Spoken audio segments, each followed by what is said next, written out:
कहानी शुरू होती है एक लड़के हिबिकी से जो अपनी जान बचाने के लिए एक जगह में भाग रहा होता है। उसके पीछे एक हॉर्न्ड रैबिट पड़ा होता है। उसे बिल्कुल समझ नहीं आता कि वो यहाँ कैसे पहुंच गया या ये उसके पीछे क्या चीज लगी हुई है। सब कुछ उसे एकदम अचानक और अजीब लगता है।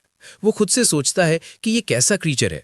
तभी अचानक उसे एक हल्की सी फीमेल वॉइस सुनाई देती है जो उस क्रीचर को पहचान कर बताती है कि ये लेवल 1 हॉर्न्ड रैबिट है। हिबिकी को समझ नहीं आता कि ये आवाज क्या है, लेकिन डर के मारे वो उससे कहता है कि कहीं मत जाना। तभी वो रैबिट अचानक उस पर छलांग लगाता है, लेकिन हिबिकी किसी तरह बच जाता है और उल्टा उसी के ऊपर गिरकर उसे कुचल देता है, जिससे वो मर जाता है। उधर दूसरी तरफ जंगल के अंदर एक एल्फ गर्ल पेड़ों के बीच से गुजर रही होती है। तभी एक अननोन मेल वॉइस उसे रास्ता दिखाते हुए कहती है कि ईस्ट की तरफ बढ़ती रहो, क्योंकि वहां उसके लिए कुछ बहुत कीमती इंतजार कर रहा है। इधर हिबिकी हॉर्न रैबिट से बचकर थोड़ा राहत महसूस करता है, लेकिन अभी भी उसे नहीं पता कि वो कहाँ है या वो आवाज क्या थी। ऊपर से जब वो अपना फोन चेक करता है तो उसमें बिल्कुल भी सिग्नल नहीं होता, जिससे किसी को कॉल करने की उसकी आखिरी उम्मीद भी खत्म हो जाती है। वो खुद को समझाता है कि वो आवाज असली नहीं थी, बस उसका वहम था।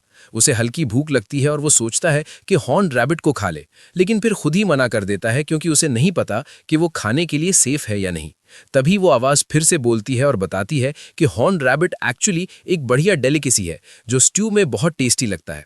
ये सुनकर हिबिकी सोचता है कि अभी के लिए इसे साथ ले जाना ही सही रहेगा, भले ही उसे ये आइडिया थोड़ा गंदा लगे। अब वो उस अजीब आवाज के बारे में सोचने लगता है और नोटिस करता है कि वो तभी बोलती है जब वो कुछ पूछता है। तो वो टेस्ट करने के लिए रैंडम चीजों के बारे में पूछने लगता है, जैसे उसका बैकपैक, और आवाज जवाब देती है कि ये एक बैग है जो ऐसे मटेरियल से बना है जो इस दुनिया में एग्जिस्ट ही नहीं करते। वो अलग अलग चीजों के बारे में पूछता रहता है और हर बार आवाज उसे क्लियर और एक्यूरेट जवाब देती है। ये देखकर हिबिकी सोचता है कि क्या ये आवाज उसके बारे में भी बता सकती है। तो वो पूछता है और अचानक उसके सामने एक स्क्रीन आ जाती है जिसमें उसके सारे स्टैट्स दिखते हैं। वो ध्यान से देखता है, उसका नाम और एज सब सही होता है, लेकिन उसे शॉक तब लगता है जब उसमें उसका जॉब अप्रेजर प्रोविजनल लिखा होता है, जो उसे बिल्कुल समझ नहीं आता, क्योंकि अभी तक वो एक नॉर्मल हाई स्कूल स्टूडेंट की तरह ही जी रहा था। फिर वो आवाज से पूछता है कि वो कौन है, तो वो बताती है कि वो उसकी स्टेटस सपोर्ट है, लेकिन पर्सनल इन्फॉर्मेशन शेयर नहीं कर सकती। हिबिकी को ये बात बिल्कुल फेयर नहीं लगती, लेकिन उसका मूड थोड़ा बेहतर तब होता है जब वो देखता है कि उसके पास सीखने के लिए कितनी सारी स्किल्स हैं। उसे एक्सपर्ट स्किल इंटरेस्टिंग लगती है और वो तुरंत उसे यूज करने की कोशिश करता है, लेकिन कुछ भी नहीं होता। फिर वो सोचता है कि ट्यूटोरियल शुरू करना आसान रहेगा, लेकिन आवाज कहती है कि ट्यूटोरियल तो पहले से ही चल रहा है। हिबिकी को कुछ समझ नहीं आता, तो वो आगे बढ़ता है और वर्ल्ड मैप स्किल ट्राई करता है, जिससे उसके सामने एक होलोग्राफिक डिस्प्ले आ जाता है। वो ध्यान से देखता है और रियलाइज करता है कि ये असली मैप नहीं है, बल्कि बस वो रास्ता दिखा रहा है जो वो पहले ही चल चुका है। तभी उसे समझ आता है कि वो पूरे टाइम गोल गोल घूम रहा था। ये समझने के बाद वो उसी को गाइड की तरह यूज करता है और आगे बढ़ता रहता है। शाम होते होते उसे नीचे एक सड़क दिखाई देती है, लेकिन एक्साइटमेंट में वो थोड़ा जल्दी करता है और सीधे रोड पर मुंह के बल गिर जाता है। जैसे ही हिबिकी उठकर बैठता है, वो अजीब सी वॉइस अनाउंस करती है कि उसने अभी अभी कास्ट अवे इन एन आई स्काई नाम का टाइटल ऑन किया है। हिबिकी थोड़ा कंफ्यूज हो जाता है, लेकिन तुरंत समझ जाता है कि उससे भी बड़ी प्रॉब्लम सामने खड़ी है, क्योंकि उसके सामने एक विशाल मॉन्स्टर खड़ा होता है। उसे लगता है अब सब खत्म हो गया। तभी अचानक कहीं से एक मैजिक एरो आता है और उस मॉन्स्टर को एक ही वार में गिरा देता है। हिबिकी शॉक में इधर उधर देखता है और नोटिस करता है कि पास की एक चट्टान पर खड़ी एक एल्फ गर्ल ने यह किया है। उससे बात करने से ठीक पहले वॉइस उसकी स्पीच एक्टिवेट कर देती है, ताकि वो इस दुनिया की भाषा समझ और बोल सके। हिबिकी उसे थैंक्स बोलता है और वो अपना नाम इमालिया बताती है।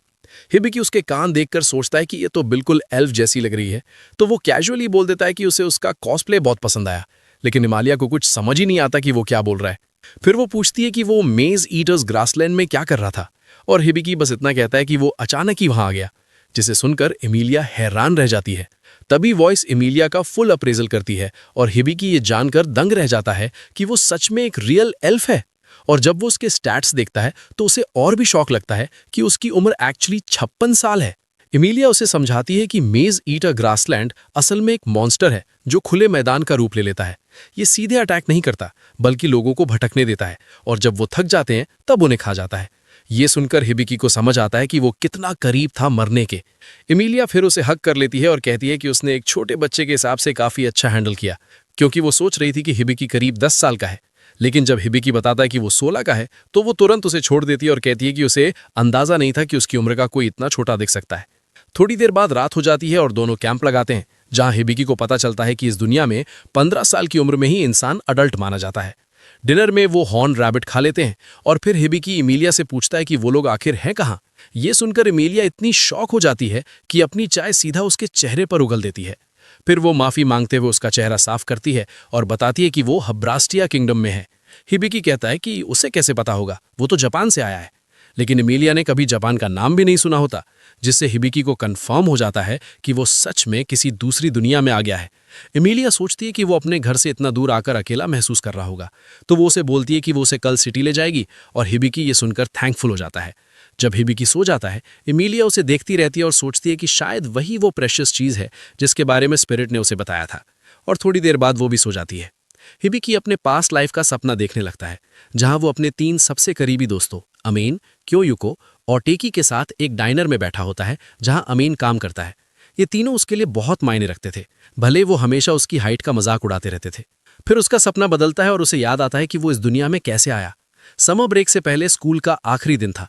वो क्लास में जाने ही वाला था कि अचानक एक तेज रोशनी चमकी और अगले ही पल वो यहाँ पहुंच गया।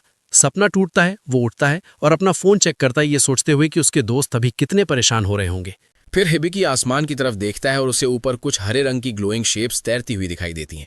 वॉइस उन्हें चेक करके बताती है कि ये एक स्पेशल प्रोटेक्टिव बैरियर है जो अमीलिया ने एरिया को सेफ रखने के लिए लगाया है। ये सुनकर हिबिकी मान लेता है कि इस दुनिया में मैजिक सच में एग्जिस्ट करता है और वो वाकई किसी दूसरी दुनिया में आ चुका है। फिर वो अपनी सिचुएशन समझने के लिए वॉइस से पूछता है कि अप्रेजर प्रोविजनल होने का मतलब क्या है। वॉइस समझाती है कि ये एक जॉब है जो उसे गॉड ने असाइन की है, जिसकी रेयरिटी रैंक बी है, और इसके साथ उसे अप्रेजल एबिलिटी मिलती है जिससे वो किसी भी टारगेट के एबिलिटीज और ट्रेट्स जान सकता है, लेकिन इसमें कोई कॉम्बैट स्किल्स नहीं होती, इसलिए इसे नॉन कॉम्बैट जॉब माना जाता है। हिबिकी अभी भी ये सब समझने की कोशिश कर रहा होता है, तो वो डिसाइड करता है कि अभी सो जाना ही बेहतर है। अगली सुबह अमीलिया उठती है और सोचती है कि उसने कैसे कल हिबिकी को बचाया और उसके साथ रात बिताई। तभी थोड़ी देर बाद हिबिकी भी उठ जाता है और दोनों लोवेल नाम के पास की टाउन की तरफ निकल पड़ते हैं। जंगल से गुजरते हुए अमीलिया उसे बताती है कि वहां पहुंचने में करीब 1.5 दिन लगेंगे और रास्ते में मॉन्स्टर्स भी मिल सकते हैं, लेकिन वो उसे भरोसा दिलाती है कि वो उसे सेफ रखेगी। वो हैरान होती है कि हिबिकी मॉन्स्टर्स को सेंस कर पा रहा है और हिबिकी बताता है कि ये सब उसके वर्ल्ड मैप स्किल की वजह से है। ये सुनकर अमीलिया चौंक जाती है, क्योंकि वर्ल्ड मैप स्किल की रेयरिटी AAA है, लेकिन जब हिबिकी बताता है कि वो अप्रेजर प्रोविजनल है तो वो ज्यादा इंप्रेस नहीं होती और उसे मजाक जैसा लेती है। हिबिकी को समझ नहीं आता कि वर्ल्ड मैप स्किल इतना खास क्यों है, क्योंकि उसके हिसाब से ये बस वही दिखाता है कि वो कहाँ जा चुका है और आसपास कोई मॉन्स्टर है या नहीं। लेकिन अमीलिया हैरान रह जाती है कि वो ये नहीं समझ पा रहा कि ये स्किल सर्वाइवल के लिए कितनी यूजफुल है। तभी हिबिकी अपना वर्ल्ड मैप खोलता है और पूछता है कि आसपास कोई खतरा है क्या, तो उसे पता चलता है कि पास में एक क्रिस्टल हॉर्न रैबिट है। ये सुनते ही अमीलिया एक्साइटेड हो जाती है, क्योंकि ये रैबिट बहुत रेयर होता है और इसे बेचकर 200 गोल्ड कॉइन्स तक मिल सकते हैं। वो तुरंत हिबिकी का हाथ पकड़ती है और कहती है कि उसे सीधे वहां ले चले। दोनों दूर से उस रैबिट को ट्रैक करते हैं और अमीलिया अपनी मैजिक से उनकी आवाज़ और स्मेल छुपा देती है ताकि रैबिट उन्हें डिटेक्ट न कर सके। हिबिकी ये देखकर काफ़ी इंप्रेस्ड होता है और अमीलिया को अमेजिंग कहता है, लेकिन अमीलिया उल्टा उसे अमेजिंग बताती है क्योंकि उसके पास वर्ल्ड मैप स्किल है और कहती है कि कोई भी एडवेंचरर पार्टी उसे पाकर लकी महसूस करेगी। क्योंकि अप्रेजल एक नॉन कॉम्बैट जॉब है, तो अगर वो किसी पार्टी में शामिल होता तो वो पीछे रहकर सपोर्ट देता और बाकी लोग फ्रंट लाइन पर लड़ते। अमीलिया खुद हिबिकी के साथ पार्टी बनाना चाहती है, लेकिन वो डेस्परेट नहीं दिखना चाहती, इसलिए वो डिसाइड करती है कि अपने स्किल्स दिखाएगी ताकि हिबिकी खुद उसे इनवाइट करे। वो अपना बो उठाती है और निशाना लगाने लगती है, लेकिन हिबिकी नोटिस करता है कि उसके पास एरो ही नहीं है। तब अमीलिया बताती है कि उसकी जॉब स्पिरिट आर्चर है, यानी वो हवा से एरोज बना सकती है। वो एक स्पिरिट एरो बनाकर रैबिट पर चलाती है, लेकिन रैबिट आखिरी पल में डॉज कर देता है, जिससे वो हैरान रह जाती है। अमीलिया सोचती है कि अब उसे पकड़ना मुश्किल है, क्योंकि उसके पास एस्केप स्किल है जिससे वो तेजी से अटैक्स डॉज कर सकता है। लेकिन जैसे ही हिबिकी को पता चलता है कि अटैक करते समय वो अपनी स्किल्स यूज नहीं कर सकता, उसके दिमाग में एक आइडिया आता है। अगर वो रैबिट को अपनी तरफ अट्रैक्ट कर ले तो अमीलिया को साफ शॉट मिल सकता है। अमीलिया को यह प्लान थोड़ा रिस्की लगता है, लेकिन हिबिकी उसे भरोसा दिलाता है और कहता है कि उसने अप्रेजल में देखा है कि ये रैबिट ज्यादा स्मार्ट नहीं है। जब वो रैबिट खुले में आता है, तभी अचानक उसके सामने जमीन से एक पत्थर की दीवार खड़ी हो जाती है, जिससे वो घबरा जाता है। उसी वक्त उसकी नज़र हिबिकी पर पड़ती है, जो एक पत्थर पर लेटा हुआ होता है, और वो बिना सोचे समझे उसी पर अटैक करने के लिए दौड़ पड़ता है। जैसे ही वो छलांग लगाता है, एमिलिया परफेक्ट टाइमिंग के साथ अपना निशाना सेट करती है और एक ही शॉट में उसे खत्म कर देती है। एमिलिया खुद हैरान रह जाती है कि ये प्लान सच में काम कर गया, क्योंकि उन्होंने चारों तरफ स्टोन वॉल्स बनाकर उसके सारे रास्ते बंद कर दिए थे और उसे सीधा हिबिकी की तरफ जाता है। लेकिन इसका यह भी मतलब था कि रैबिट ने हिबिकी को बिल्कुल हार्मलेस समझ लिया था। तभी वो इस हिबिकी को बताती है कि उसके स्किल्स लेवल अप हो गए हैं, जो सुनकर वो कंफ्यूज हो जाता है, क्योंकि फाइनल हिट तो एमिलिया ने किया था। एमिलिया उसे समझाती है कि उसने पूरे टाइम अप्रेजल स्किल का यूज किया, स्ट्रैटेजी बनाई और खुद को बेट के रूप में इस्तेमाल किया, इसलिए उसका भी बराबर कंट्रीब्यूशन था और उसे लेवल अप मिलना ही था। इसी बीच स्वर्ग में वो गॉड जिसने हिबिकी को इस दुनिया में भेजा था उसकी प्रोग्रेस देखकर खुश होता है, लेकिन खुद को याद दिलाता है कि ये अभी सिर्फ ट्यूटोरियल है, असली सफर तो अभी बहुत लंबा बाकी है। फिर सीन शिफ्ट होता है एडवेंचरर गिल्ड में, जहां आईविल नाम की एक लड़की अभी अभी एडवेंचरर के रूप में रजिस्टर करती है। रिसेप्शनिस्ट उसे जॉब बोर्ड की तरफ जाने को कहती है, लेकिन आईविल बोलती है कि उसने अपनी पहली क्वेस्ट पहले ही चुन ली है, वो किसी बहुत खास चीज की तलाश में जा रही है। इस बीच हिबिकी और एमेलिया रॉयल टाउन पहुंचते हैं और वहां पहुंचते ही एमेलिया तुरंत हिबिकी के ऊपर एक क्लोक डाल देती है, क्योंकि उसके कपड़े इतने अलग दिख रहे होते हैं कि लोग बेवजह घूरने लगते हैं और वो अनवांटेड अटेंशन बिल्कुल नहीं चाहती। वो सोचती है कि क्रिस्टल रैबिट का हॉर्न बेचने के बाद पैसे मिल जाएंगे तो हिबिकी के लिए प्रॉपर कपड़े खरीद लेगी। एमेलिया अंदाजा लगाती है कि उन्हें करीब 200 गोल्ड कॉइन्स मिल सकते हैं, जो आर्मर और नए वेपन्स लेने के लिए भी काफी होंगे। हिबिकी को पता ही नहीं होता कि गोल्ड कॉइन की वैल्यू क्या है, तो वो अपना स्टेटस चेक करता है और उसमें दिखता है कि ये गोल्ड कॉइन लगभग 10,000 येन के बराबर है। ये सुनकर वो सच में चौंक जाता है, क्योंकि ये बहुत बड़ी रकम है। एमेलिया उसे चिंतित होकर देखती है और कहती है कि सिटी में रहते हुए उसे इतना क्लूलेस बिहेव करना बंद करना होगा, क्योंकि यहाँ ऐसे लोग हैं जो उसके जैसे लोगों का फायदा उठाने में एक सेकंड नहीं लगाएंगे। लेकिन उसकी ये बात सुनकर हिबिकी को और भी यकीन हो जाता है कि एमेलिया के शायद कोई दोस्त नहीं है। इसके बाद एमेलिया उसे एडवेंचरर गिल्ड ले जाती है और अंदर मौजूद एडवेंचरर्स उन्हें देखते ही मजाक में मान लेते हैं कि एमेलिया ने बेबी सिटिंग जॉब पकड़ ली है। एमेलिया तुरंत बोलती है कि दिखने में चाहे ऐसा लगे, लेकिन हिबिकी असल में अडल्ट है और रजिस्टर्ड भी है। उस ग्रुप का लीडर सबको कहता है कि नए आदमी को तंग करना बंद करो, और बात वहीं खत्म हो जाती है। फिर एमेलिया हिबिकी को बताती है कि उनकी पार्टी का नाम द सिल्वर बैनर है। इसके बाद वो रिसेप्शनिस्ट जूल के पास जाते हैं। एमेलिया बताती है कि उनके पास बेचने के लिए आइटम है और उनसे एक रूम तैयार करने को कहती है। वहीं हिबिकी जूल के कैट ईयर्स को घूरता ही रह जाता है। उसे समझ आता है कि वो शायद बीस्ट फोक है और वो पूरी तरह फैसिनेटेड हो जाता है। फिर सब गिल्ड मास्टर से मिलने बैठते हैं और जैसे ही हिबिकी उसे देखता है, वो उसकी जबरदस्त मस्कुलर बॉडी देखकर दंग रह जाता है। गिल्ड मास्टर अचानक नाटकीय अंदाज में अपनी शर्ट फाड़ देता है और खुद को डेलियार्ड बताता है। हिबिकी को उसके मसल्स पर इतना एक्साइटेड होते देख एमेलिया की पेशेंस खत्म होने लगती है, तो वो दोनों पर आइस कोल्ड पानी का ब्लास्ट मार देती है, जिससे दोनों तुरंत होश में आ जाते हैं। इसके बाद सब बैठते हैं और जूल खुद को रिसेप्शनिस्ट और वाइस गिल्ड मास्टर के रूप में इंट्रोड्यूस करती है। फिर एमेलिया से पूछती है कि वो क्या बेचना चाहती है। एमेलिया क्रिस्टल हॉर्न सामने रख देती है और डेलियार्ड उसे देखकर क्लियरली इंप्रेस्ड होता है। वो कहता है कि ये 3 साल पहले वाले से भी बड़ा है। थोड़ा सोचने के बाद वो 400 गोल्ड कॉइन्स का ऑफर देता है। ये सुनकर हिबिकी खुश हो जाता है, क्योंकि ये एमेलिया के अंदाजे से 2 गुना है। लेकिन उसके पूरी तरह चौंकने के लिए एमेलिया कहती है कि वो 800 गोल्ड कॉइन से कम कुछ नहीं लेगी, क्योंकि 3 साल पहले जो हॉर्न उन्होंने बेचा था वो 200 गोल्ड कॉइन्स में गया था और ये वाला उससे 3 गुना बड़ा है। दोनों कुछ देर तक प्राइस को लेकर आगे पीछे करते रहते हैं और आखिरकार डेलियार्ड मजबूरी में 700 गोल्ड कॉइन्स पर मान जाता है, जिससे एमेलिया खुश हो जाती है। लेकिन तभी जूल का मूड अचानक बदल जाता है और वो काम रहते हुए भी डराने वाला प्रेशर डालते हुए डेलियार्ड को याद दिलाती है कि उसने जो प्राइस माना है वो गिल्ड के बजट से काफ़ी ऊपर है, इसलिए वो एक्स्ट्रा अमाउंट सीधे उसकी सैलरी से काट लेगी। ये सुनकर डेलियार्ड का चेहरा बिल्कुल उतर जाता है। बाद में हिबिकी अकेला गिल्ड में बैठा होता है, तभी उसका स्टेटस सपोर्ट बताता है कि उसकी ट्यूटोरियल स्किल लेवल अप होने की कंडीशंस पूरी हो गई हैं। हिबिकी को अभी तक समझ ही नहीं आता कि ट्यूटोरियल है क्या, तो स्टेटस सपोर्ट डेफिनेशन खोलकर बताता है कि ये स्किल उन लोगों को मिलती है जिनके सर्वाइवल चांसेस बहुत कम होते हैं और इसके जरिए उन्हें गॉड से गाइडेंस मिलती है ताकि वो इस दुनिया में सर्वाइव करने के लिए ज़रूरी नॉलेज और स्किल्स सीख सकें। ये सुनकर हिबिकी समझ जाता है कि अब तक वो जितना भी बचा है सब गॉड की वजह से है और वो मन ही मन उन्हें थैंक्स बोलता है। तभी एक आवाज़ जवाब देती है कि थैंक्स अप्रिशिएट किए गए। हिबिकी को लगता है वो इमेजिनेशन है, लेकिन गॉड सीधे उसके दिमाग में बात करते हुए बताते हैं कि वही उसे इस दुनिया में लाए थे। हिबिकी हैरान हो जाता है कि वो उनसे ऐसे डायरेक्टली कम्युनिकेट कर सकता है और गॉड बताते हैं कि ये हमेशा नहीं हो सकता, बस कभी कभी ही होता है। वो कहते हैं कि अब आगे सब कुछ हिबिकी के हाथ में है, वो कैसे जीता है और कैसे सर्वाइव करता है, और इतना कहकर गुड बाय बोल देते हैं। हिबिकी जल्दी जल्दी ढेर सारे सवाल पूछने की कोशिश करता है, लेकिन तब तक कनेक्शन खत्म हो चुका होता है। स्टेटस सपोर्ट फिर बताता है कि लेवल बढ़ने के बाद गाइड द्वारा दी जाने वाली सपोर्ट अब खत्म होने वाली है। हिबिकी सोचता है गाइड कौन है, तभी हिमालय उसके पास आकर उसे बुलाती है। उसी समय मैट्रे हिमालय को एक लेटर देती है और बताती है कि उसे डेजिग्नेटेड रिक्वेस्ट मिली है। हिमालय पढ़कर हिबिकी से माफ़ी मांगती है और कहती है कि उसे तुरंत टाउन छोड़ना होगा और इस बार भी वो उसे साथ नहीं ले जा सकती, क्योंकि ये रिक्वेस्ट उसके होम टाउन से आई है और वो इसे मना नहीं कर सकती। ये सुनते ही हिबिकी समझ जाता है कि गाइड असल में हिमालय ही थी। इसी दौरान हाइवल एक डंजन के अंदर गहराई में उसी चीज को ढूंढ रही होती है जिसे वो लंबे समय से तलाश रही है, लेकिन अब तक कोई सफलता नहीं मिली। अचानक उसे अंदाजा होता है कि वो कहाँ हो सकती है और वो तुरंत उस दिशा में बढ़ जाती है। दूसरी तरफ इमालिया चुपचाप सोच रही होती है कि हिबिकी अकेले ठीक रहेगा या नहीं, और हिबिकी उसे कहता है कि चिंता मत करो क्योंकि वो एडवेंचरर बनने का प्लान कर रहा है। उसे पता चला है कि नॉन कॉम्बिटेंट्स के लिए भी क्वेस्ट्स होती हैं और वो इस आइडिया से जेन्युइनली एक्साइटेड है। हिबिकी ये भी मानता है कि इमालिया ने उसके लिए अब तक बहुत कुछ किया है और वो उस पर और बर्डन नहीं बनना चाहता। आखिर अलग होने का समय आता है तो इमालिया उसे बताती है कि वो उसी इन में रह सकता है जहां वो ठहरी हुई थी। फिर मैप उसके हाथ में देकर निकलने लगती है। जाने से पहले हिबिकी कहता है कि वो क्लोक वापस करना चाहता है, लेकिन इमालिया कहती है कि इसकी चिंता मत करो, इसे पार्टिंग गिफ्ट समझ लो। तभी हिबिकी कहता है कि अभी शायद उसे इसकी उससे ज्यादा जरूरत है क्योंकि उसकी शर्ट का बटन अभी अभी टूट गया है। इमालिया शर्म से लाल हो जाती है और जल्दी से वहां से भाग जाती है। भागते हुए वो सीधे एवर से टकरा जाती है और तुरंत माफी मांगती है। तभी पास खड़ा एक नाइट पूछता है कि वो इतनी जल्दी में क्यों है और इमालिया जवाब देती है कि उसे अचानक शॉर्ट नोटिस पर अपने घर वापस जाना है। अमालिया आइविल को उठने में मदद करती है और आइविल पूछती है क्या उसका होम टाउन एल्फ काउंटी यानी फेयर नोट किंगडम है। अमालिया हाँ में जवाब देती है तो आइविल मुस्कुराकर कहती है कि ये तो कोइंसिडेंस है क्योंकि वो भी वहीं जा रही है। दूसरी तरफ अमालिया के जाने के बाद से हिबिकी ज्यादातर समय बस सोते हुए ही बिता रहा है।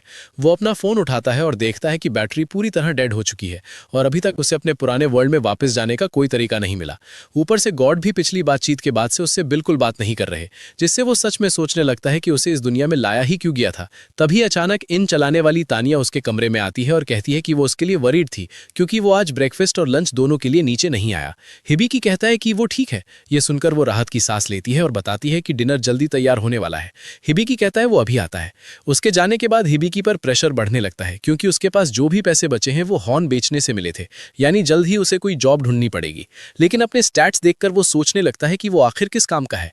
स्टेटस सपोर्ट उसके नंबर्स दिखाती है और वो खास अच्छे नहीं होते, इसलिए स्टेटस उसे सोलो कॉम्बैट से दूर रहने की सलाह देती है। हालांकि वो ये भी बताता है कि उसने कुछ टेक्निकल स्किल्स हासिल की हैं जिनमें कॉन्ट्रैक्ट और मेडिकल बुक शामिल हैं। हिबिकी को मेडिकल बुक इंटरेस्टिंग लगती है तो स्टेटस बताता है कि वो इसके पेजेस पढ़कर नॉलेज अब्सॉर्ब कर सकता है। साथ ही चेतावनी देता है कि अगर हायर लेवल चाहिए तो उसे हर पेज पढ़ना होगा और शुरू करने के बाद बीच में रुक नहीं सकता। हिबिकी पहले थोड़ा चौंकता है लेकिन फिर भी इसे शुरू करने का फैसला करता है। जैसे ही वो मेडिकल बुक पढ़ना शुरू करता है अचानक ढेर सारी नॉलेज एक साथ उसके दिमाग में भरने लगती है, जिससे वो पूरी तरह हक्का बक्का रह जाता है। इसी दौरान आइविल और एमालिया एल्फ काउंटी की तरफ बढ़ते रहते हैं और एमालिया बताती है कि वो बार बार हिबिकी के बारे में सोच रही है और उसे लेकर वरिड है कि वो ठीक रहेगा या नहीं। आइविल मजाक में मान लेती है कि शायद उसे उससे फीलिंग्स हो गई हैं, लेकिन एमालिया तुरंत मना कर देती है। कहती है कि वो अभी अभी उससे मिली है और वो उससे लगभग 40 साल छोटा है। तभी आगे खड़ी एक मेड एमालिया को आवाज देती है और उसे देखते ही एमालिया दौड़कर उसे गले लगा लेती है। एमालिया बताती है कि ये स्टेलिया है, उनकी चीफ मेड। फिर एमालिया स्टेलिया से आइविल का परिचय कराती है और आइविल एक्साइटेड होकर एमालिया से पार्टी बनाने की रिक्वेस्ट करती है। एमालिया अपनी पहली पार्टी रिक्वेस्ट सुनकर खुश हो जाती है, लेकिन स्टेलिया का चेहरा देखकर लगता है उसे ये बिल्कुल पसंद नहीं आया। कुछ दिनों बाद आखिरकार हिबिकी मेडिकल बुक की पूरी नॉलेज अब्सॉर्ब कर लेता है। वो पूरी तरह थका हुआ दिखता है, लेकिन उसे याद आता है कि उसे शॉपिंग भी करनी है, इसलिए वो आर्मर लेने के लिए आर्मरी की तरफ निकल पड़ता है। बाहर निकलकर हिबिकी एक पल रुकता है और मानता है कि मेडिकल बुक की सारी नॉलेज एब्जॉर्ब करना सच में बेहद मुश्किल था। उसे समझ आता है कि इस दुनिया में स्किल सीखना आसान नहीं है और हर स्किल को सीखने का तरीका अलग अलग होता है। वो ये भी महसूस करता है कि स्टेटस सपोर्ट के बिना वो पूरी तरह खो गया होता, इसलिए वो तय करता है कि अब वो उसे सिर्फ स्टेटस नहीं बुलाएगा और उसे सोपो नाम देता है क्योंकि ये बोलने में आसान है। जब वो काम ढूंढने गिल्ड पहुंचता है तभी एक बुरी तरह घायल एडवेंचरर को अंदर लाया जाता है और हिबिकी ध्यान से देखता है तो पहचानता है कि ये वही आदमी है जिससे वो पहले मिला था। उसका साथी घबराकर चिल्लाता है कि उसे सिल्वर रूबी वुल्फ ने बुरी तरह घायल कर दिया है और डेलियार्ड ही ब्लीडिंग रोक सकता है, लेकिन तभी वो खुद लड़खड़ाता है और दोनों जमीन पर गिर जाते हैं, जिससे घायल आदमी की टांग से खून फिर से तेजी से बहने लगता है। जूल बताती है कि डेलियार्ड अभी टाउन में नहीं है, लेकिन वो किसी और हीलिंग मैजिक का इस्तेमाल कर सकते हैं। उसके साथी कहते हैं कि उन्होंने जो कुछ कर सकते थे सब कर लिया, अब शायद कुछ काम नहीं आएगा। हिबिकी हालात देखकर समझ जाता है कि ब्लीडिंग तुरंत रोकनी होगी। उसे याद आता है कि उसने मेडिकल बुक की नॉलेज ली है, इसलिए शायद वो कुछ कर सकता है। वो आगे बढ़कर कहता है कि उसे देखने दें क्योंकि उसके पास मेडिकल स्किल है। सोपो जल्दी से जांच करती है और बताती है कि उस आदमी के पास सिर्फ 5 मिनट बचे हैं। वो डेथ पॉइजन से इन्फेक्टेड है और उसके 2 लिम्स जा चुके हैं, इसलिए इलाज के लिए हाइपर क्योर और परफेक्ट हील दोनों टेक्निक्स चाहिए। हिबिकी सोचता है ये आसान होगा, लेकिन तुरंत समस्या सामने आती है। पूरे ट्रीटमेंट के लिए 650 मैना पॉइंट्स चाहिए, जबकि उसके पास सिर्फ 56 है। उसे समझ आता है कि नॉलेज होने का कोई मतलब नहीं अगर उसके पास माना ही नहीं है। तो वो सोचने लगता है क्या करे। तभी सोपो सुझाव देती है कि वो कॉन्ट्रैक्ट स्किल का इस्तेमाल करे, जिससे आसपास के लोग एग्रीमेंट करके अपना माना हिबिकी को ट्रांसफर कर सकते हैं। आसपास मौजूद सभी लोग बिना झिझक कॉन्ट्रैक्ट मान लेते हैं और अपना माना उसे देने लगते हैं। माना मिलने के बाद हिबिकी पहले हाइपर क्योर इस्तेमाल करता है, जिससे पॉइजन पूरी तरह शरीर से निकल जाता है। फिर परफेक्ट हील करता है और चमकदार नीली रोशनी की बीम निकलती है। कुछ ही पलों बाद एडवेंचरर जमीन पर लेटा होता है और उसके दोनों लिम्स पूरी तरह रिस्टोर हो चुके होते हैं। हिबिकी राहत की सांस लेता है कि वो सफल हो गया, लेकिन तुरंत बात खुद गिर पड़ता है। बेहोशी में उसे अपनी पुरानी दोस्त अमाने दिखाई देती है, जो उसे कह रही होती है कि बिना सोचे समझे दूसरों के लिए अपनी जान जोखिम में डालना बेवकूफ़ी है, खासकर तब जब कोई साफ गोल या रिवॉर्ड भी नहीं है। वो उसे समझाती है कि हर बार कोई उसे बचाने के लिए आसपास होगा इसकी कोई गारंटी नहीं है, इसलिए उसे अब ज्यादा सावधान रहना होगा। तभी हिबिकी झटके से होश में आता है और सोपो बताती है कि उसके स्किल्स और लेवल्स काफी बढ़ गए हैं। जूल उसके पास आती है और उसे पहले वाले आदमी को बचाने के लिए धन्यवाद देती है और बताती है कि वो असल में उसका छोटा भाई जेड है। हिबिकी हैरान हो जाता है क्योंकि जेड ह्यूमन है और वो नहीं, तो जूल समझाती है कि उनकी मदर्स अलग अलग हैं। ये बात छोड़कर हिबिकी कहता है कि उसे थैंक्स मत दो, क्योंकि वो सिर्फ इसलिए सफल हुआ क्योंकि आसपास के लोगों ने अपना माना उसे दिया था। जूल मानती है कि ये सही है, लेकिन ये भी कहती है कि अगर हिबिकी वहां नहीं होता तो जेड मर जाता, इसलिए वो दिल से उससे ग्रैटिट्यूड एक्सेप्ट करने को कहती है। इसके बाद जूल बताती है कि उसने इस पूरे इंसिडेंट पर गैग ऑर्डर लगा दिया है, क्योंकि हिबिकी का हाइपर क्योर और परफेक्ट हील दोनों इस्तेमाल कर पाना पूरी तरह अनहर्ड है, और अगर ये बात फैल गई तो कोई ना कोई उसे प्रॉफिट के लिए एक्सप्लॉइट करने की कोशिश करेगा। इसलिए जूल सुझाव देती है कि हिबिकी किसी पार्टी में शामिल होने पर विचार करे, क्योंकि फ्रेंडली कॉम्बैटेंट्स के साथ रहना उसके लिए ज्यादा सेफ रहेगा। हिबिकी कुछ देर सोचता है, लेकिन पूरी तरह कन्विंस नहीं होता, क्योंकि उसे नहीं पता वो इस सिटी में कितने समय तक रहेगा और वो किसी और पर ये बर्डन नहीं डालना चाहता। वो मानता है कि भरोसा करने के लिए लोग होना अच्छा होगा, लेकिन उसे डाउट है कि ये काम करेगा क्योंकि वो नॉन कम्बैटेंट है। तब जूल उसे दूसरा ऑप्शन बताती है कि वो सिंपली एक बॉडीगार्ड हायर कर सकता है। सीन बदलता और एक सेल के अंदर एक वुल्फ मैन एक छोटी लड़की के पास बैठा होता है और वो ऐलान करता है कि जो भी उस पर हाथ डालने की कोशिश करेगा वो उसे चीर के रख देगा। अगले दिन हिबिकी बॉडीगार्ड हायर करने के लिए डेब्बी कंपनी पहुंचता है, जहां उसकी मुलाकात ओनर अजाराथन डेब्बी से होती है। लेकिन जैसे ही डेब्बी को हिबिकी की प्रॉपर झलक मिलती है, वो तुरंत उस पर फिदा होने लगता है, क्योंकि उसे उसके अंदर से पैसों की खुशबू आ रही होती है। दरअसल उसके पास एक स्पेशल स्किल है, जिससे वो उन लोगों से प्लेजेंट सेंट महसूस कर सकता है जो या तो ऑलरेडी वेल्दी हैं या जल्द ही अमीर बनने वाले हैं। फिर हिबिकी को कई मसल हेड बॉडीगार्ड्स दिखाए जाते हैं, लेकिन वो एक एक करके सबको रिजेक्ट कर देता है, स्ट्रेंथ की कमी की वजह से नहीं, बल्कि इसलिए क्योंकि किसी के पास इनफ एमपी ही नहीं है। असल में हिबिकी मेडिकल बुक की हाइपर क्योर और परफेक्ट हील स्किल्स यूज करना चाहता है, और उसके लिए हाई मना वाला बॉडीगार्ड चाहिए। डेब्बी कहता है कि और भी ऑप्शंस अवेलेबल हैं। तभी हिबिकी को गॉड से एडवाइस मिलती है कि वो खुद जाकर ढूंढे, और जब डेब्बी उसे अगले कैंडिडेट्स की तरफ ले जा रहा होता है, तभी हिबिकी साइड में एक डार्क कॉरिडोर नोटिस करता है। डेब्बी बताता है कि उधर कुछ ऑप्शंस तो हैं, लेकिन वो रेगुलर वर्क या कॉम्बैट के लिए सूटेड नहीं है। वो अपने होम वापस नहीं जा पाए, इसलिए उसने उन्हें बस रहने दिया है। हिबिकी को लगता है शायद वो भी उसकी तरह सिचुएशन में हो, तो वो डेब्बी से उधर ले जाने को कहता है। अंदर पहुंचकर हिबिकी देखता है कि एक वुल्फ बीस्टमैन एक छोटी लड़की की गार्ड कर रहा है। वो पूछता है इन्हें बंद क्यों किया गया है। तब डेब्बी बताता है कि बीस्टमैन उस लड़की को बचाने के लिए रैम्पेज पर चला गया था। लड़की में मैजिकल एबिलिटीज हैं, लेकिन वो उन्हें कंट्रोल नहीं कर पाती, इसलिए उसकी पावर्स बिना वार्निंग के बर्स्ट हो जाती हैं। हिबिकी दोनों को अप्रेज करने की कोशिश करता है, लेकिन कुछ स्टैट्स हिडन मिलते हैं। तब सोपो बताती है कि उनके स्टैट्स फाल्सिफाइड हैं और उसे गॉड द्वारा दी गई एक्सपर्ट आई स्किल यूज करनी चाहिए। हिबिकी एक्सपर्ट आई से फिर अप्रेजल करता है और पता चलता है बीस्टमैन का नाम क्लॉड है और वो लेवल 55 का हीरो है। लड़की का नाम लिलियन है और उसके पास रेजिंग सेंचुअरी स्टेट्स है, जिसका मतलब उसकी सोल सीधे गॉड्स के रियल्म से कनेक्टेड है। हिबिकी सोचता है और समझता है कि दोनों के पास प्लेंटी एमपी है, लेकिन उसे डाउट होता है कि क्या वो एक हीरो और सेज को साथ ले जा सकता है। तभी गॉड उसे बोलता है कि जो करना है करो। इसके बाद सोपो उसे रिलीफ मेजर नाम की टेक्निकल स्किल यूज करने को कहती है। रीजन ठीक से नहीं बताती, लेकिन हिबिकी सोचता है शायद ये क्लॉड पर लगे कर्ज को हटाने के लिए है। आखिर हिबिकी डिसाइड करता है कि वो दोनों को परचेज करेगा, और ये सुनते ही डेब्बी खुशी से चिल्ला उठता है, क्योंकि हिबिकी से आने वाली फॉर्च्यून की खुशबू अब पहले से कई गुना ज्यादा स्ट्रांग हो चुकी होती है। उसके बाद हिबिकी क्लॉड और लिलियन को लेकर एक ओपन फील्ड में जाता है और क्लॉड तुरंत सोचने लगता है कि आखिर वो दोनों के साथ क्या करने वाला है, लेकिन हिबिकी उसे कैल्म रहने को कहता है और बताता है कि वो एक्चुअली उसे हील करने आया है। ये सुनकर क्लॉड पूरी तरह स्टन रह जाता है। हिबिकी लिलियन से कहता है कि इस प्रोसेस के लिए उसे उसकी मदद चाहिए। क्लॉड को शक होता है कि कहीं ये कोई ट्रैप तो नहीं, लेकिन लिलियन उसे चुप कराते हुए कहती है कि पूरी जिंदगी वही उसे प्रोटेक्ट करता आया है, इसलिए इस बार वो उसे बचाना चाहती है। हिबिकी लिलियन को समझाता है कि परफेक्ट हील एक्टिवेट करने के लिए उसे उसकी एमपी का बड़ा हिस्सा चाहिए और पहले कॉन्ट्रैक्ट भी करना होगा। लिलियन बिना हेजिटेशन के एग्री कर जाती है और तुरंत अपनी एमपी ट्रांसफर कर देती है, जिससे Hibiki perfect heal technique activate कर देता है। अगले ही पल क्लॉड के मिसिंग लिम्स पूरी तरह रिस्टोर हो जाते हैं और उसके सारे घाव ऐसे गायब हो जाते हैं जैसे कभी थे ही नहीं। ये देखकर लिलियन खुशी से दौड़कर क्लॉड को टाइट हग कर लेती है और क्लॉड हिबिकी को दिल से थैंक्स करता है, कहते हुए कि कुछ देर पहले तक वो कितना भारी और दबा हुआ महसूस कर रहा था। हिबिकी बताता है कि ये सब उस कर्ज की वजह से था और क्लॉड ये सुनकर हैरान रह जाता है, क्योंकि उसके कर्ज की जानकारी तो अप्रेजर स्किल वाले भी नहीं देख सकते। हिबिकी उसे बताता है कि वो हीरो है और लिलियन फ्यूचर में सेज बनेगी, जिससे क्लॉड पूरी तरह बैफल्ड हो जाता है कि हिबिकी को ये सब कैसे पता है।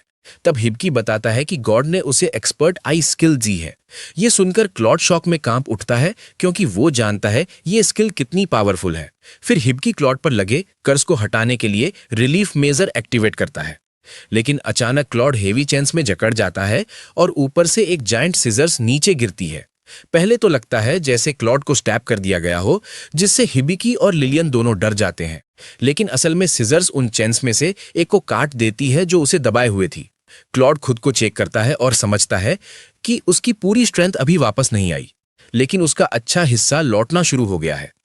वो रिस्पेक्टफुली हिबिकी के सामने सिर झुकाकर पहले के रूड बिहेवियर के लिए अप्लोज करता है और फिर कहता है कि वो उसके साथ सेरेमनी ऑफ एलिजियंस परफॉर्म करना चाहता है। हिबिकी को बिल्कुल समझ नहीं आता कि ये सेरेमनी ऑफ एलिजियंस क्या है।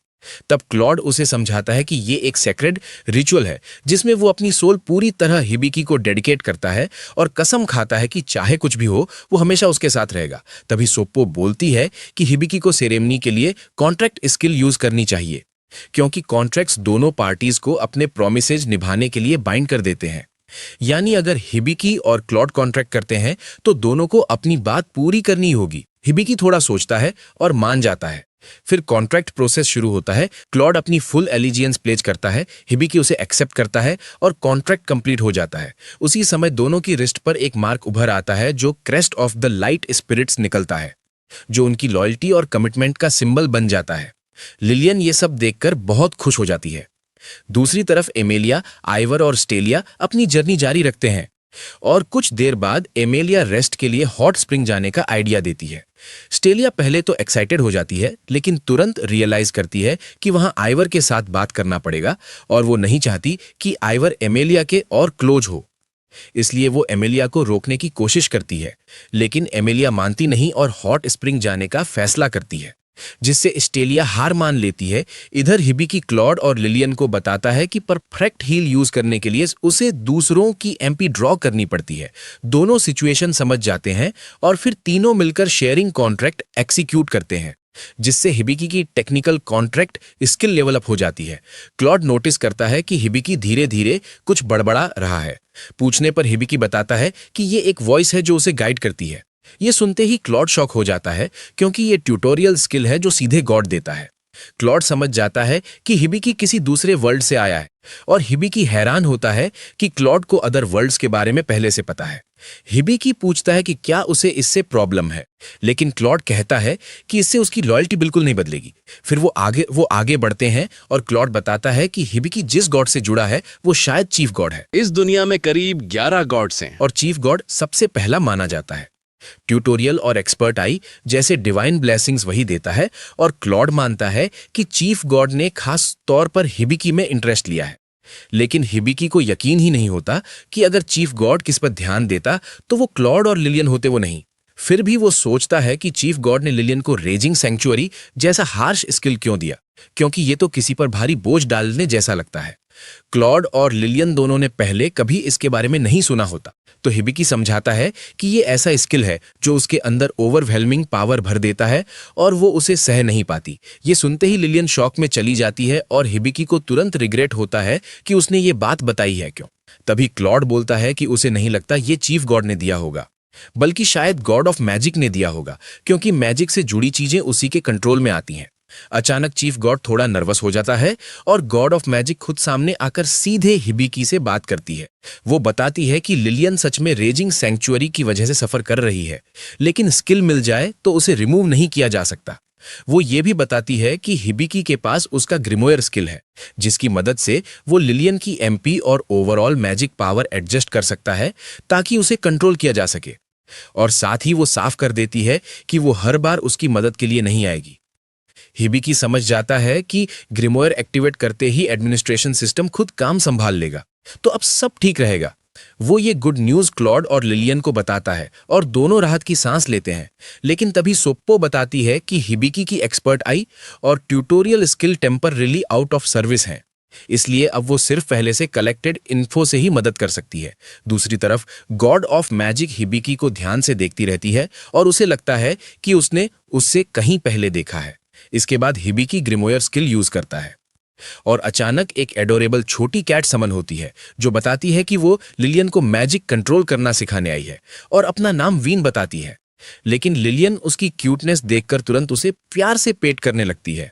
हिबिकी वीन से पूछता है तो वो बताती है कि वही ग्रिमोयर है और गॉड ऑफ मैजिक द्वारा बनाई गई एक पावरफुल सेक्रेट बीस्ट भी है। ये सुनकर हिबिकी रिलैक्स हो जाता है और उसके सिर पर जेंटली पैट कर देता है। लेकिन ये देखकर क्लॉड जेलस हो जाता है और तुरंत बोल पड़ता है कि हिबिकी ने उसे अभी तक एक भी पैट नहीं दिया है। दूसरी तरफ एमालिया आइवर और स्टेसिलिया हॉट स्प्रिंग में रिलैक्स कर रही होती हैं।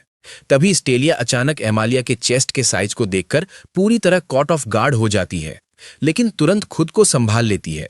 एमालिया फिर स्टेलिया से पूछती है कि उसके पिता ने उसे किस इंपॉर्टेंट मिशन पर भेजा है, लेकिन स्टेलिया कहती है कि अभी उसे खुद भी डिटेल्स नहीं पता। इसके बाद एमालिया आइवर से पूछती है कि क्या वो उसकी बैक रिंस करने में मदद करेगी, लेकिन आइवर सीधे मना कर देती है, जिसे सुनकर एमालिया हल्का सा हंसती है और समझ जाती है कि दोनों अभी दोस्त नहीं बनी हैं।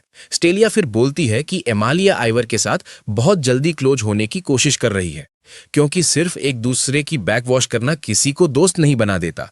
आइवर ये सब सुन लेती है और उसके चेहरे पर हल्की स्मर्क आ जाती है। फिर वो खड़ी होती है और एमालिया से कहती है कि वो उसकी बैक रिंस कर देगी, जिससे एमालिया चौंक जाती है।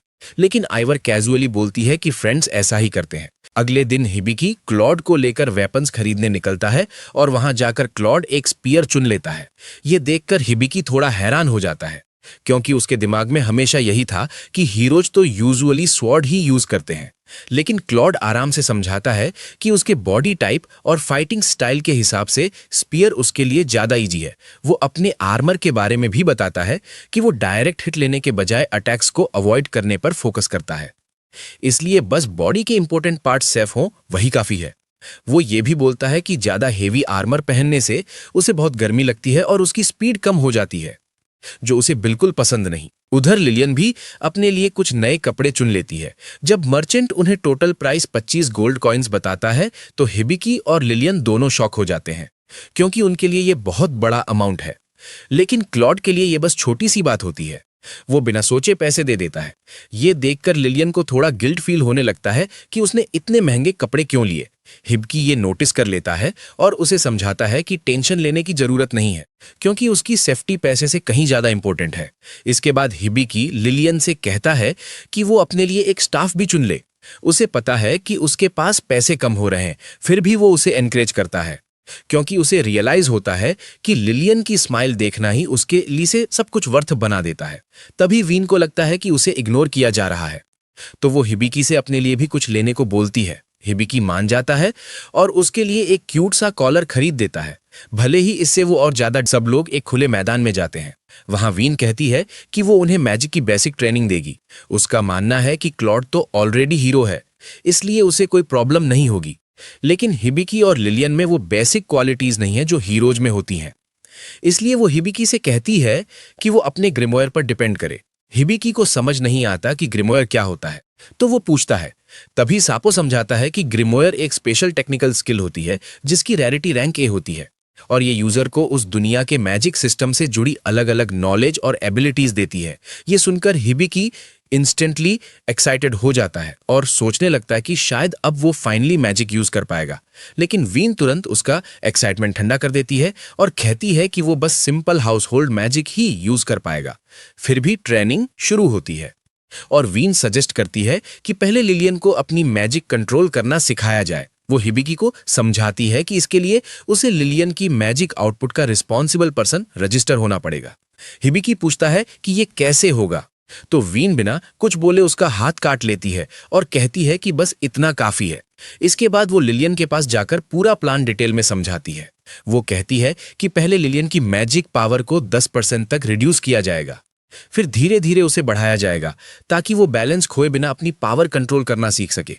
इसके बाद वीन हिबिकी की तरफ मुड़कर कहती है कि उसे मैजिक सर्कुलेशन सीखनी होगी। वो समझाती है कि सही तरीके से मैजिक यूज करने के लिए इंसान को अपनी मैजिक पावर के फ्लो को परफेक्टली कंट्रोल करना आना चाहिए। वो एक एक्सरसाइज इंट्रोड्यूस करती है जिसे मैजिक पावर सर्कुलेशन कहते हैं। इसमें दो लोग हाथ पकड़कर अपनी मैजिक एसेंस एक दूसरे में पास करते हैं और गोल होता है उस फ्लो को स्टेबल रखना बिना कंट्रोल खोए। ये सब सुनने के बाद भी हिबिकी को कुछ समझ नहीं आता। ये देखकर वीन क्लियरली इरिटेट हो जाती है और कहती है कि अब वो सीधे प्रैक्टिस से ही सीखेगा। वो क्लॉड से कहती है कि वो थोड़ा सा मैजिक हिबिकी में पास करे ताकि वो खुद एक्सपीरियंस कर सके। साथ ही वो क्लॉड को वार्निंग देती है कि सावधान रहे, क्योंकि हिबिकी की मैजिक रेजिस्टेंस वीक है और वो आसानी से ओवरवेल्म हो सकता है। क्लॉड सिर हिलाकर एग्री करता है और धीरे धीरे अपना मैजिक हिबिकी में ट्रांसफर करना शुरू कर देता है। जैसे ही मैजिक फ्लो शुरू होता है, तुरंत ही सेंसेशन बहुत इंटेंस हो जाता है। कुछ ही सेकंड में हिबिकी खुद को एक अजीब खाली जगह में पाता है। वो खाली स्पेस धीरे धीरे बदलकर एक जंगल बन जाता है। ऊपर चमकता हुआ तारों भरा आसमान। हिबिकी चारों तरफ देखता है, फिर पास के पानी की तरफ मुड़ता है। वहां उसे एक एल्फ लड़की दिखाई देती है। वो उसकी तरफ देखती है और उसे क्लॉड कहकर बुलाती है। उसी पल हिबिकी को समझ आता है कि वो समहाउ क्लॉड की आइडेंटिटी और अपीयरेंस ले चुका है। वो खुद कैल्म रखने की कोशिश करता है, नॉर्मल बिहेव करता है और जाकर उसके पास बैठ जाता है। जैसे ही वो बैठता है, उसे क्लॉड की मेमोरीज एक्सेस होने लगती हैं। उन यादों से उसे पता चलता है कि उस लड़की का नाम अनास्तासिया है। क्लॉड उसे बचपन से जानता था और दोनों ने अपना ज्यादातर समय साथ में बिताया था। उनका बॉन्ड बहुत स्ट्रांग था और क्लॉड को लगता था कि ये सब हमेशा ऐसे ही रहेगा। लेकिन अचानक मेमोरी बदल जाती है। एक वॉर शुरू हो जाती है और बहुत सारे लोग मारे जाते हैं। उन्हीं में अनास्तासिया भी होती है। ये मोमेंट क्लॉड के लिए कितना पेनफुल और ट्रॉमेटिक था, ये साफ दिखता है। अचानक हिबिकी झटके से वापस रियल वर्ल्ड में आ जाता है। शुरुआत में उसे लगता है कि वो अभी भी क्लॉड है। क्लॉड तुरंत उससे बात करता है और उसे रियलिटी में वापस लाने की कोशिश करता है। उसे याद दिलाता है कि वो असल में कौन है। थोड़ी देर बाद हिबिकी धीरे धीरे अपने होश में आता है और नॉर्मल हो जाता है। फिर वो खुद से सवाल करता है कि आखिर उसने खुद को क्लॉड क्यों समझ लिया था। तभी वीन समझाती है कि ऐसा इसलिए क्योंकि मैजिक फ्लो के दौरान वो क्लॉड की कॉन्शनेस में बहुत गहराई तक चला गया था। क्लॉड तुरंत हिबिकी से माफी मांगता है कि उसने अपने मैजिक को ज्यादा पास कर दिया, लेकिन वीन तुरंत उसे डांट देती है। उसे याद दिलाती है कि उसने साफ कहा था सिर्फ थोड़ा सा मैजिक यूज करने के लिए और केयरफुल रहने को। उस शाम हिबिकी अपने कमरे का फर्श पोंछ रहा होता है, जो कि उसके हाउस होल्ड मैजिक ट्रेनिंग का हिस्सा है। हाउस होल्ड मैजिक वो मैजिक होती है जो रोजमर्रा के कामों में मदद करती है, लेकिन इसे सीखने के लिए स्पिरिट की मदद चाहिए होती है। जब कोई इंसान नॉर्मल काम करते है, मैजिकल एनर्जी रिलीज करता है, तो धीरे धीरे स्पिरिट्स उस एनर्जी की तरफ अट्राफ करने लगता है। लेकिन हिबिकी उसे रोक देता है और कहता है कि टेंशन लेने की जरूरत नहीं है। वो मजाक में कह देता है कि क्लॉड जब क्लमसी होता है तो क्यूट लगता है, और ये सुनकर क्लॉड शर्मिंदा हो जाता है। समय के साथ लिलियन अपनी मैजिक कंट्रोल करने में बेटर होती जा रही होती है। ये देखकर क्लॉड सजेस्ट करता है कि हिबिकी को भी सिर्फ चोर्स करने के बजाय प्रैक्टिकल ट्रेनिंग ट्राई करनी चाहिए। लेकिन हिबिकी तुरंत बोल देता है कि उसे तो स्वॉर्ड यूज करना भी नहीं आता। क्लॉड उससे बोलता है कि टेंशन मत ले, और स्वॉर्ड की जगह उसे एक बो और एरो दे देता है ट्राई करने के लिए। हिबिकी बार बार टारगेट पर निशाना लगाने की कोशिश करता है, लेकिन हर बार उसका एम बुरी तरह मिस हो जाता है। जितनी बार भी वो ट्राई करता है, हर अटेम्प्ट फेल हो जाता है, जिससे साफ दिखता है कि उसे अभी बहुत प्रैक्टिस की जरूरत है। उधर फॉरेस्ट में एमेलिया बाकी लोगों के साथ ट्रैवल कर रही होती है और सोच रही होती है कि हिबिकी कैसा कर रहा होगा। आगे बढ़ते हुए वो लोग एक क्रॉसरोड पर पहुंचते हैं। एक रास्ता शॉर्टकट है, लेकिन एमेलिया सजेस्ट करती है कि उसे अवॉइड करना चाहिए। वो बताती है कि आगे एक टूटा हुआ फोर्ट्रेस है और रूमर्स के हिसाब से वहां भटकती हुई सोल्स लोगों के साथ ट्रिक्स खेलती हैं। ये सुनकर आइवल डरने के बजाय एक्साइटेड हो जाती है। वो तुरंत इंटरेस्ट दिखाती है और शॉर्टकट की तरफ बढ़ने लगती है, जैसे ये कोई डेंजरस जगह नहीं बल्कि फन एडवेंचर हो। एमेलिया आइवल को अपनी दोस्त बनाए रखना चाहती है, इसलिए वो उसकी बात मान लेती है। इसी वजह से सब लोग आइवल के पीछे पीछे शॉर्टकट की तरफ चल पड़ते हैं, लेकिन स्टालिया को पहले से ही फील हो जाता है कि ये डिसीजन आगे जाकर प्रॉब्लम क्रिएट करेगा और शायद कुछ भी अच्छा एंड नहीं होगा। इधर लिलियन हिबिकी की मदद करती है खाना बनाने में। जब खाना तैयार हो जाता है, सब लोग साथ बैठकर खाने लगते हैं, लेकिन खाना पूरी तरह से खराब निकलता है। लिटरली खाया ही नहीं जा सकता। ऐसा इसलिए होता है क्योंकि क्लॉड केयरलेस हो गया था और उसने मशरूम्स और बाकी इंग्रेडिएंट्स को ठीक से क्लीन नहीं किया था। इससे सबको समझ आ जाता है कि क्लॉड कॉम्बैट के बाहर ज्यादा यूजफुल नहीं है। क्लॉड तुरंत खुद को डिफेंड करता है और कहता है बाकी चीजों में उसकी स्किल कम होने की वजह उस पर लगी कर्स है। ये सुनकर हिबिकी क्यूरियस हो जाता है और पूछता है कि क्या उसे पता है किसने उसे कर्स किया। क्लॉड जवाब देता है कि उसे नहीं पता कि इसके पीछे कौन है। जब हिबिकी नदी के पास बर्तन धो रहा होता है, तभी सापो उसे बताती है कि उसने एक नई स्किल अनलॉक की है जिसका नाम बबल वॉश है, जो हाउसहोल्ड मैजिक का हिस्सा है। फिर सापो उसे अपना वर्ल्ड मैप चेक करने को कहती है। जैसे ही हिबिकी मैप देखता है, उसे पता चलता है कि एक तेज रफ्तार बोर टाइप मॉन्स्टर सीधा उनकी तरफ आ रहा है। मॉन्स्टर पास आते ही क्लॉड कॉन्फिडेंटली आगे बढ़ता है। वो अपने स्पीयर और प्रिसीजन स्ट्राइक टेक्निक का यूज करता है और बहुत आसानी से उस बोर को खत्म कर देता है। उसे मारने के बाद क्लॉड बताता है कि खून की स्मेल और मॉन्स्टर्स को अट्रैक्ट कर सकती है, इसलिए बॉडी को तुरंत हैंडल करना होगा। लेकिन लिलियन इस मौके को यूज करती है अपनी वाटर मैजिक दिखाने के लिए। वो अपनी ऑर्डर आइसोलेशन स्किल एक्टिवेट करती है और बोअर के सारे खून को साफ कर देती है, उसे पूरी तरह क्लीन बना देती है। इसके बाद क्लॉड कहता है कि अब वो उन्हें सिखाएगा कि मॉन्स्टर को प्रॉपरली बुचर कैसे किया जाता है। उधर एमेलिया और बाकी लोग जब उस रूइंड फोर्ट्रेस पर पहुंचते हैं, तो आइवर अपने मैजिक मिरर से एरिया को ऑब्जर्व करती है। उसे पता चलता है कि वहां बहुत सारी रेस्टलेस सोल्स मौजूद हैं। तभी एमेलिया अचानक एक्साइटमेंट में चिल्लाती है, क्योंकि उसे लगता है कि उसे बहुत बड़ा ट्रेजर मिल गया है। लेकिन जब आइवर चेक करती है, तो उसे समझ आता है कि वो ट्रेजर असली नहीं है। वो एक्चुअली एक मैजिकल गैस है जो लोगों को उनके डीपेस्ट डिजायर्स के इल्यूशंस दिखाता है। इसी वजह से एमेलिया और स्टेलिया दोनों एक ड्रीम जैसी हालत में फंस जाते हैं। फिर आइवर अपनी मैजिक यूज करके सिचुएशन को हैंडल करती है। हिबिकी और बाकी लोग बोअर को बुचर करने के बाद सब लोग गंदे हो चुके होते हैं, खून से भरे हुए। हिबिकी डिसाइड करता है कि ये परफेक्ट टाइम है अपनी नई बबल वॉश स्किल टेस्ट करने का। जैसे ही वो इसे एक्टिवेट करता है, हाई प्रेशर में सोप बबल्स निकलते हैं और सीधे क्लॉड पर लगते हैं। बबल्स खत्म होने के बाद क्लॉड पूरी तरह साफ हो जाता है, पहले से भी ज्यादा क्लीन। वो ये भी नोटिस करता है कि बबल वॉश ने उसके बॉडी को रिफ्रेश कर दिया है और उसकी थोड़ी स्ट्रेंथ भी वापस आ गई है।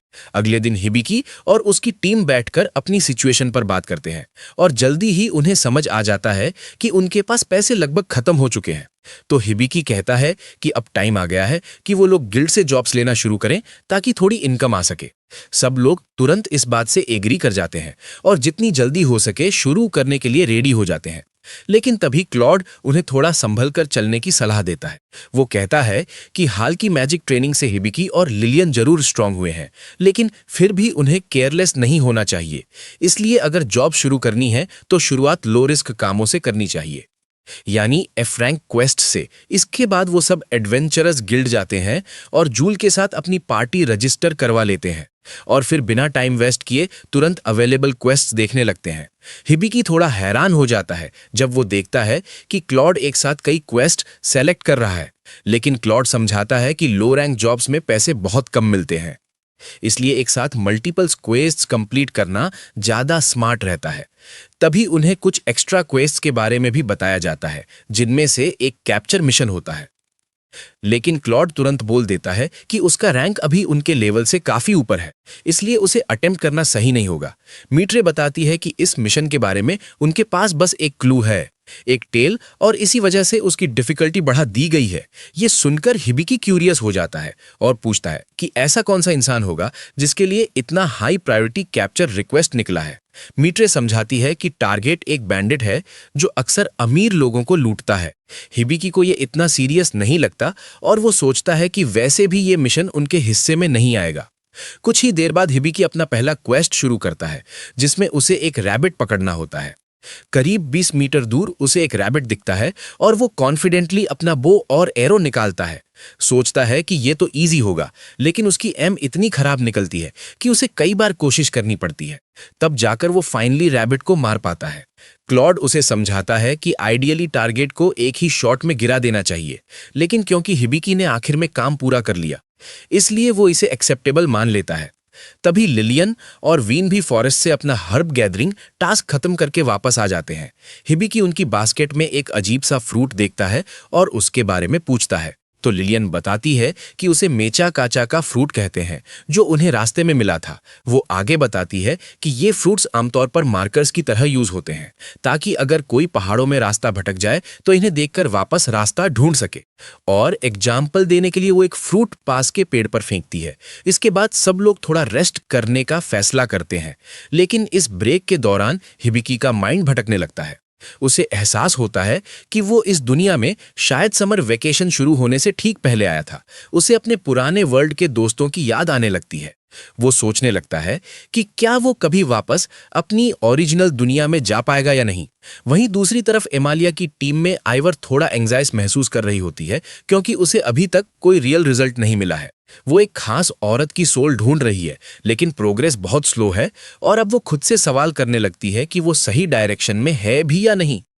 उसी समय एमालिया अभी भी आइवर को अपनी फ्रेंड बनाना चाहती है, इसलिए वो उसे एक ट्रैवल अम्यूलेट देती है, जिसमें ऐसा मैजिक है कि अगर आइवर कभी डेंजर में हो तो उसे तुरंत पता चल जाएगा।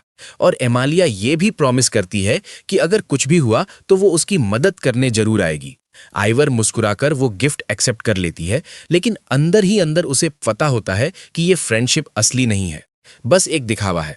अगले दिन टाउन में हिबिकी कहता है कि उन्होंने क्वेस्ट से अच्छा खासा पैसा कमाया है, तो क्यों ना थोड़ा सा पैसा किसी टेस्टी खाने पर खर्च किया जाए, क्योंकि उन्होंने पहले ही गिल्ड में क्वेस्ट आइटम जमा कर दिए थे। मीट्रे को यह बात थोड़ी सस्पिशियस लगती है, क्योंकि एक नॉर्मल एफ रैंक पार्टी इतना सब अचीव नहीं कर सकती। तभी हिबिकी की मुलाकात डिलियार्ड से होती है और डिलियार्ड तुरंत नोटिस करता है कि हिबिकी अभी भी काफी दुबला पतला है और उसमें मसल की कमी है, तो वो कहता है कि वो उसे ट्रेन करेगा ताकि वो स्ट्रांग बन सके। लेकिन क्लॉड तुरंत बीच में आ जाता है और डिफेंसिव हो जाता है। वो कहता है कि हिबिकी उसका स्टूडेंट है और डिलियार्ड को पीछे हटने को बोलता है, पर डिलियार्ड ऐसा इंसान नहीं है जो आसानी से पीछे हट जाए, और देखते ही देखते दोनों के बीच फुल फाइट शुरू हो जाती है। शुरुआत में दोनों बराबरी के लगते हैं, लेकिन कुछ ही मिनटों में क्लॉड पीछे पड़ने लगता है। तब हिबिकी अपना एस्प्रेजल स्किल यूज करता है और डिलियार्ड की असली ताकत देखकर शॉक्ड रह जाता है। आसपास के लोग ये डेंजरस फाइट देखकर डर के मारे भागने लगते हैं, लेकिन एक ब्लॉन्ड लड़की हुड पहनकर वहीं खड़ी रहकर सब ऑब्जर्व कर रही होती है। तभी जूल वहां पहुंचती है और साफ दिख रहा होता है कि वो बहुत गुस्से में है। वो अपनी वाटर मैजिक से दोनों को जोर से दीवार पर पटक देती है और फाइट रोक देती है। उसी वक्त पास के एक डाइनर से एक औरत भागते हुए बाहर आती है और चिल्लाती है कि किसी थीफ ने उसका पर्स चुरा लिया है। ये सुनकर वीन तुरंत हिबिकी से पूछती है कि उसका बैग कहाँ है, और तभी हिबिकी को रियलाइज होता है कि उसका बैग गायब है, जिसमें उनका सारा पैसा था। ये बात उसे और लिलियन दोनों को बहुत बुरी लगती है, क्योंकि अब वो टेस्टी खाना नहीं खा पाएंगे जो वो प्लान कर रहे थे। जूल को शक होता है कि ये वही बैंडिट हो सकता है जिसका जिक्र गिल्ड में हुआ था, हालांकि उनके पास उसके बारे में ज्यादा जानकारी नहीं है। उन्हें बस इतना पता है कि वो बैंडिट अपनी टेल का इस्तेमाल करके चोरी करता है और ज्यादातर अमीर लोगों को टारगेट करता है। ये सुनकर वीन के दिमाग में अचानक एक आइडिया आता है, और करीब 1 घंटे बाद लिलियन एक आउटडोर कैफेटेरिया में बैठी होती है। सामने हिबिकी बैठा होता है, जो एक लड़की के भेष में है, और सरप्राइजिंगली वो उम्मीद से भी ज्यादा अच्छा लग रहा होता है। वीन फिर प्लान समझाती है कि वो लोग हिबिकी को बेट की तरह यूज करेंगे ताकि बैंडिट बाहर आए, और जैसे ही बैंडिट दिखेगा क्लॉड तुरंत उसे पकड़ लेगा। क्लॉड तो पहले से ही गुस्से में भरा हुआ होता है, क्योंकि उसे अपने मास्टर के पैसे चोरी होने का बदला लेना है। प्लान का आखिरी हिस्सा ये होता है कि हिबिकी अपना वॉलेट टेबल पर छोड़ देगा लेकिन हिबिकी को ऑनेस्टली ये प्लान थोड़ा बेवकूफ़ी वाला लगता है, क्योंकि ये बहुत ऑब्वियस और आसानी से नोटिस होने वाला है। तभी वेट्रेस खाना सर्व करने आती है, लेकिन अचानक क्लॉड चिल्लाता है कि उसका वॉलेट गायब हो गया है और उसे तुरंत समझ आ जाता है कि वही वेट्रेस थीफ थी। लेकिन वो लोग पहले से ऐसे सिचुएशन के लिए रेडी थे। उन्होंने मेचा काची का फ्रूट को इस तरह से रखा था कि वो साफ फुटप्रिंट्स छोड़ सके, और जैसे ही थीफ भागी, उसके पीछे विजिबल ट्रैक्स बनते गए, जिन्हें फॉलो करके हिबिकी और बाकी लोग एक अबैंडन्ड गली तक पहुंचते हैं। वो सोचते हैं कि ये किसी क्रिमिनल के छिपने के लिए परफेक्ट जगह है, इसलिए वो धीरे धीरे अंदर जाते हैं और जल्दी ही एक अंडरग्राउंड डाइनर डिस्कवर करते हैं, जो हिडन होने के बावजूद सरप्राइजिंगली काफी अच्छी तरह बना हुआ होता है, जिससे वो और ज्यादा कॉशियस हो जाते हैं। अंदर जाते ही एक आदमी हिबिकी को नोटिस करता है और उसे पसंद करके फ्लर्ट करने लगता है, लेकिन हिबिकी पोलाइटली मना कर देता है और कहता है कि वो अपने दोस्तों के साथ आया है। थोड़ी देर बाद क्लॉड एक हुड पहनी हुई लड़की को जाते हुए देखता है और हिबिकी से उसे अप्रोच करने को कहता है। जैसे ही वो लड़की गली में आती है, क्लॉड सामने से उसका रास्ता रोकता है और पीछे से हिबिकी और लिलियन उसे घेर लेते हैं, पूरी तरह सराउंड कर देते हैं। क्लॉड पहले बोलता है और उससे कहता है कि जो उसने चुराया है वो वापस दे दे, लेकिन लड़की बिल्कुल कैल्म रहकर कहती है कि उसे कुछ नहीं पता। तब हिबिकी आगे बढ़कर कहता है कि एक्टिंग बंद करो, उसने उसे अप्रोच कर लिया है और उसे पता है कि वही वो बैंडिट है जिसे सब ढूंढ रहे हैं, और उसका नाम फोना है। अपनी पोल खुलते एक फोना अपना क्लोक हटा देती है और मान लेती है कि वही बैंडिट है। वो ये भी बताती है कि उसे पता था कि उन्होंने उसे फेक पर्स से ट्रैप करने की कोशिश की, लेकिन असली पर्स तो वो पहले ही ले चुकी है। हिबिकी तुरंत चेक करता है और शॉक हो जाता है कि उसका असली वॉलेट सच में गायब है। तब उसे समझ आता है कि फोना ने जानबूझकर उन्हें यहां लाकर उनका असली पैसा चुरा लिया। इसके बाद फोना दीवार पर वार करती है, जिससे लकड़ी के टुकड़े गिरकर उनका रास्ता ब्लॉक कर देते हैं और वो आराम से निकल जाती है। लेकिन आखिरी मोमेंट पर क्लॉड हिबी को धक्का देकर बचाता है और उसे फोना के पीछे जाने को कहता है। हिबिकी तुरंत उसका पीछा करता है, लेकिन एक हिडन ट्रैप में फंस जाता है और उल्टा लटक जाता है। फोना पास आकर उसे गौर से देखती है और समझ जाती है कि वो असल में लड़का है। वो थोड़ा करीब आकर उसे क्यूट कहती है और बोलती है कि वो उसकी मदद कर सकती है, लेकिन एक शर्त पर। उसे उसके लिए कुछ आइटम्स अप्रेज करने होंगे। उसे जानना है कि उसने जो चीजें चुराई हैं उनमें कौन सी असली हैं और कौन सी फेक। इसलिए वो दोनों वापस अंडरग्राउंड डाइनर में जाते हैं, जहां हिबिकी एक एक आइटम ध्यान से चेक करके असली और नकली अलग करने लगता है। लेकिन शुरुआत में फोना ज्यादा इंप्रेस नहीं होती, क्योंकि उसे लगता है कि ये तो कोई भी एवरेज अप्रेजर कर सकता है। लेकिन जैसे ही हिबिकी उसके पहने हुए आर्म बैंड को अप्रेज करता है और उसमें से एक हिडन मैसेज पढ़कर सुनाता है, फोना की रिएक्शन तुरंत बदल जाती है। फोना ये सुनकर तुरंत शॉक हो जाती है और बताती है कि ये आर्म बैंड उसे उसकी सिस्टर ने मरने से पहले दिया था, लेकिन वो कभी इसमें लिखा हुआ पढ़ नहीं पाई, जबकि वो हमेशा से जानना चाहती थी कि इसमें क्या लिखा है। उसने कई अप्रेजर्स से भी मदद ली थी, लेकिन कोई भी इसे समझ नहीं पाया। और जब हिबिकी कुछ ही सेकंड्स में आराम से इसे पढ़ देता है तो वो सच में इंप्रेस हो जाती है। फिर वो हिबिकी से पूछती है कि वो कहां से आया है, और हिबिकी जवाब देता है कि वो बहुत दूर की जगह से आया है। ये सुनकर फोना उसे सलाह देती है कि वो उसकी तरह ना बन जाए और जब तक मौका है तब तक अपने घर वापस चला जाए, क्योंकि अगर देर हो गई तो शायद वो कभी लौट ही न पाए, क्योंकि हिबिकी ने अपनी साइड का प्रॉमिस पूरा कर दिया होता है। फोना उसका वॉलेट वापस कर देती है और उसकी तारीफ करते हुए कहती है कि उसके अप्रेजल्स बिल्कुल एक्यूरेट थे। जाने से पहले वो अचानक उसके करीब आती है और उसके गाल पर एक किस देकर बाय बोलती है और चली जाती है, जिससे हिबिकी पूरी तरह शॉक्ड रह जाता है, क्योंकि उसने ऐसा कुछ एक्सपेक्ट ही नहीं किया था। उसी शाम हिबिकी खड़ा होता है और तान्या उसके गाल से लिपस्टिक साफ कर रही होती है, और जब डिलियार्ड को ये सब पता चलता है तो वो मजाक में कहता है कि ये हिबिकी के आदमी बनने की पहली स्टेप है।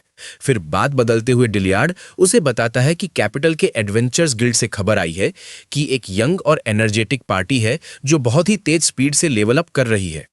वो इतने स्किल्ड हैं कि खुद किंग ने उन्हें अनडेड को हराने का काम दिया है और वो खुद को कॉर्प्स किलर्स कहते हैं। डिलियार्ड आगे बताता है कि ये ग्रुप ईस्ट से वेस्ट की तरफ ट्रैवल कर रहा है, मतलब फ्यूचर में वो उनके देश से भी गुजर सकते हैं। उस रात हिबिकी अपने बेड पर बैठकर सोचता है कि ये दुनिया कितनी बड़ी है, और उसके अंदर एक स्ट्रॉन्ग इच्छा जागती है कि वो अलग अलग जगहों पर जाकर इसे एक्सप्लोर करे। वो ये भी कहता है कि वो हर तरह के लोगों से मिलना चाहता है, खासकर किसी बहुत नॉलेजेबल इंसान से। क्लॉड बताता है कि ऐसे इंसान को सेज कहते हैं और अभी भी 3 दुनियाओं के सेजेस एक्टिव हैं जो 500 साल से रूल कर रहे हैं। लेकिन उसे समझ नहीं आता कि हिबिकी उनसे क्यों मिलना चाहता है। तब हिबिकी सच बताता है कि वो अपने ओरिजिनल वर्ल्ड में वापस जाने का तरीका ढूंढना चाहता है।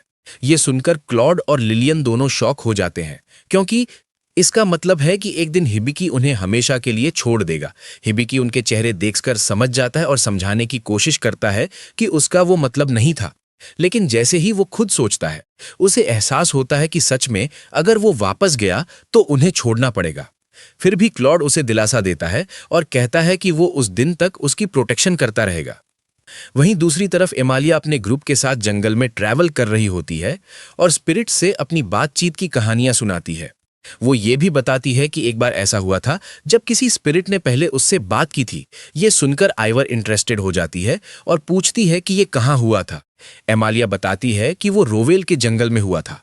ये सुनते ही आइवर अचानक एक बहाना बनाती है और कहती है कि उसे एक जरूरी काम याद आ गया है, इसलिए यहीं से उन्हें अलग होना पड़ेगा, और वो मुड़कर चली जाती है, जिससे एमालिया पूरी तरह शॉक्ड रह जाती है।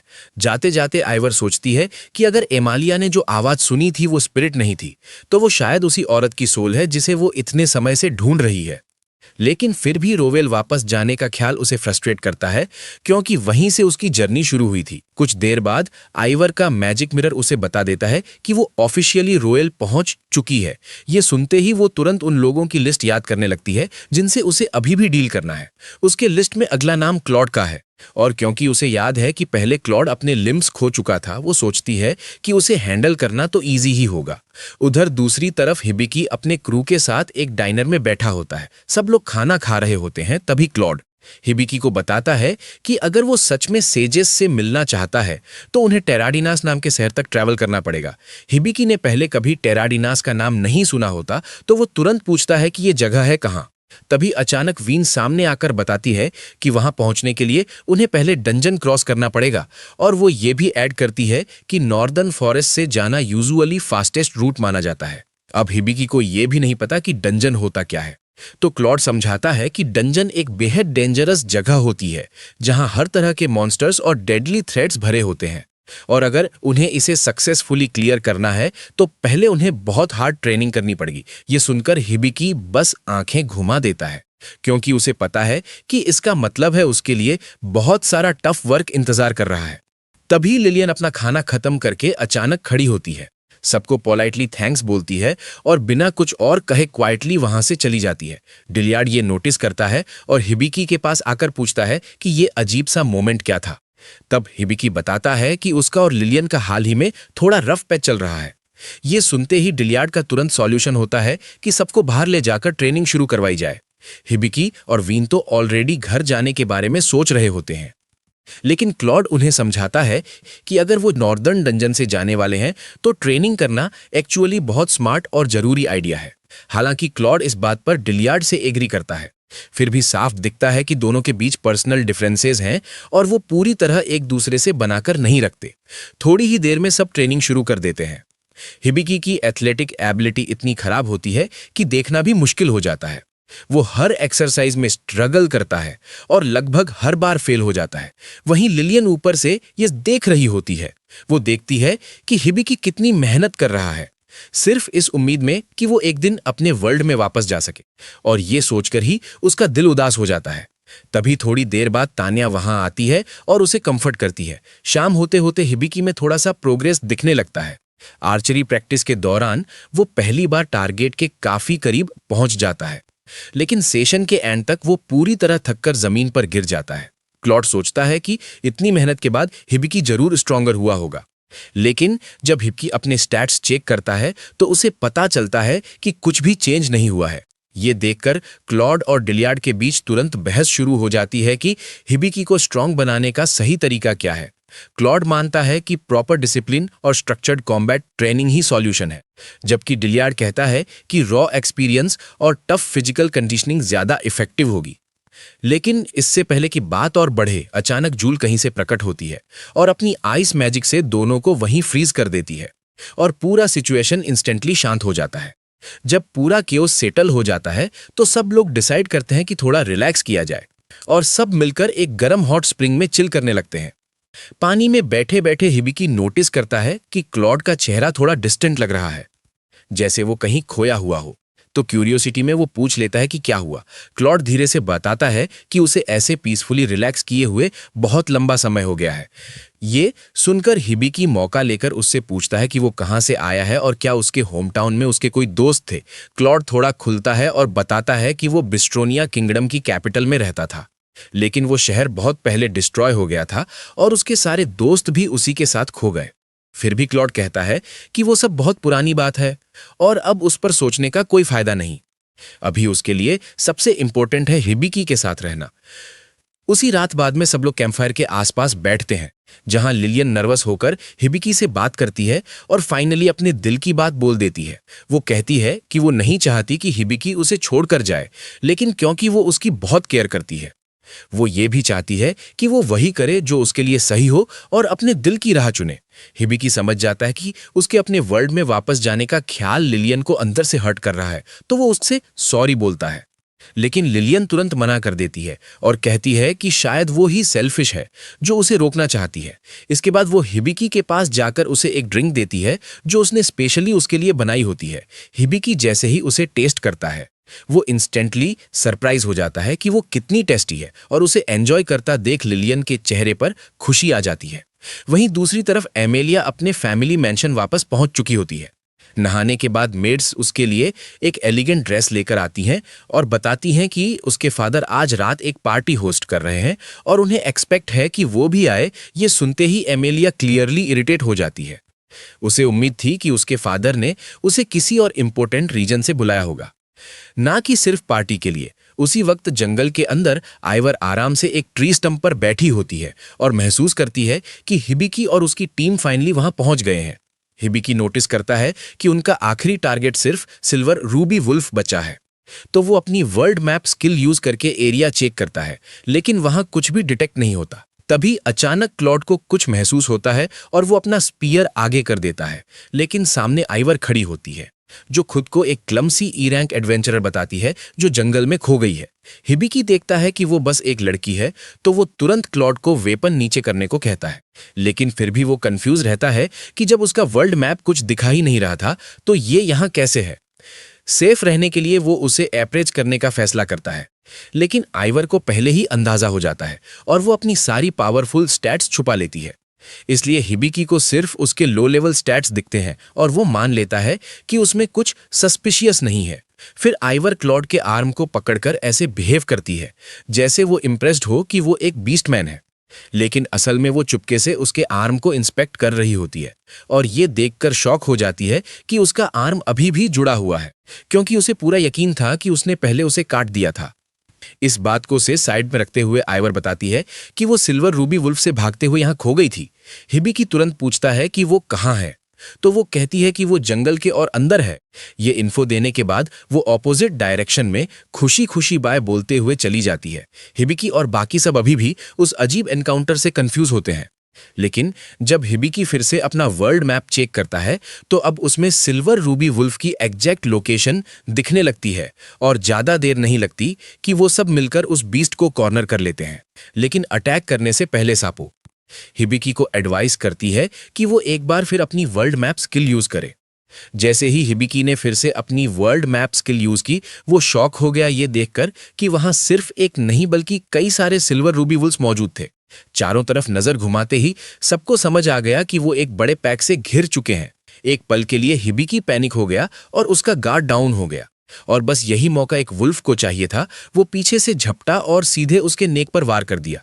कट पूरा डीप नहीं था, इसलिए वो अभी भी सांस ले पा रहा था, लेकिन खून बहुत तेजी से बह रहा था।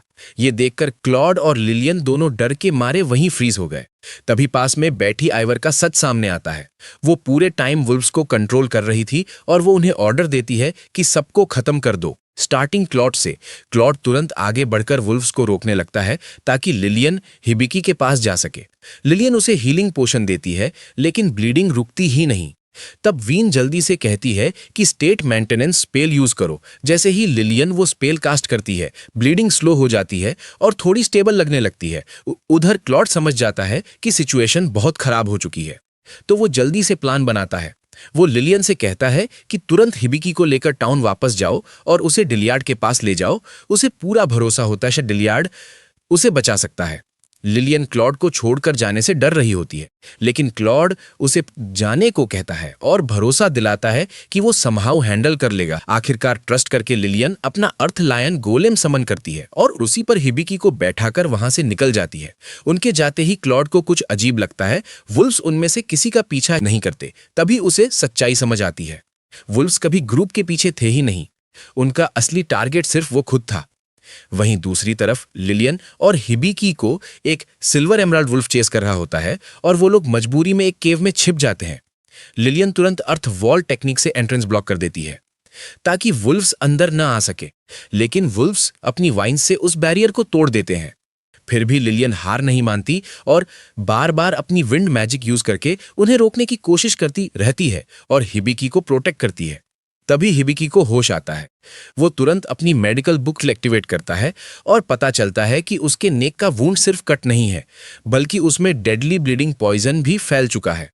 वो तुरंत हाइपर क्योर टेक्निक यूज करने की कोशिश करता है, लेकिन सापो उसे बताती है कि अभी उसकी मेंटल और फिजिकल स्ट्रेंथ बहुत लो है, इसलिए उसे थोड़ा वेट करना पड़ेगा।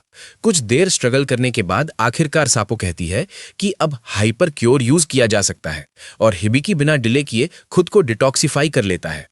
फिर हीलिंग पोशन पीकर अपनी कंडीशन रिस्टोर करता है। उसके तुरंत बाद वो समन सेक्रेट बीस्ट स्किल एक्टिवेट करता है, जिससे केव के अंदर अचानक एनर्जी का जोरदार ब्लास्ट होता है और जब धूल साफ होती है तो वीन अपनी ट्रू फॉर्म में खड़ी होती है, लाइटनिंग की सेक्रेट बीस्ट बनकर। उसकी प्रेजेंस ही इतनी पावरफुल होती है कि माहौल भारी हो जाता है। वो वुल्फ्स को घूरकर ठंडे अंदाज में कहती है कि उसके मास्टर पर हमला करने की सजा 1000 मौत है और अगले ही पल वो एक मैसिव लाइटनिंग स्ट्राइक छोड़ती है जो एक ही अटैक में सारे वुल्फ्स को पूरी तरह खत्म कर देता है। ये इंसेंट पावर देखकर हिबिकी को लगता है कि वीन इस फॉर्म में जाकर क्लॉड की भी मदद कर सकती है, लेकिन वो कुछ कह पाता उससे पहले ही वीन वापस अपनी छोटी किटन फॉर्म में आ जाती है और बताती है कि ये मैनिफेस्टेशन सिर्फ थोड़े समय के लिए ही था और अब वो टाइम खत्म हो चुका है। इसके बाद हिबिकी सापो से पूछता है कि क्या वो सेक्रेट बिस्ट स्किल को फिर से एक्टिवेट कर सकता है, लेकिन सापो साफ बता देती है कि इस स्किल को दोबारा यूज करने में अभी काफी समय लगेगा। तभी वीन एक और शॉकिंग बात बताती है, क्लॉड जिस बीस्ट से लड़ रहा है वो कोई साधारण वुल्फ नहीं बल्कि सिल्वर डायमंड वुल्फ है, इतना पावरफुल कि अगर ये सब मिलकर भी लड़ें तो भी जीतने के चांसेस बहुत कम हैं। ये सुनकर भी हिबिकी हार मानने को तैयार नहीं होता। वो साफ कहता है कि वो क्लॉड को बचाने के लिए जो भी करना पड़े करेगा। तभी उसी पल सापो अचानक उसे बताती है कि उसे एक नया एसएस रैंक स्किल मिला है जिसका नाम है गॉड्स मेडिसिन स्टाफ, एक ऐसी एबिलिटी जो एक सर्टेन रेंज में सभी लिविंग बीइंग्स को हील कर सकती है। हिबिकी एक सेकंड भी वेस्ट नहीं करता और तुरंत उसे एक्टिवेट कर देता है। जैसे ही वो स्किल एक्टिवेट होती है, हिबिकी और लिलियन दोनों महसूस करते हैं कि उनके शरीर पूरी तरह रिकवर हो गए हैं, जैसे सारी थकान और इंजरीज एकदम गायब हो गई हों। उसी समय जमीन पर पड़ा एक छोटा सा सीड अचानक स्प्राउट होने लगता है। वो उनकी आंखों के सामने तेजी से ग्रो करता है और उससे एक वो निकलकर सामने आ जाता है। वीन उसे देखते ही शॉक में कांप उठती है क्योंकि वो जानती थी कि ये क्या है, लेकिन हिबिकी अभी भी कंफ्यूज होता है।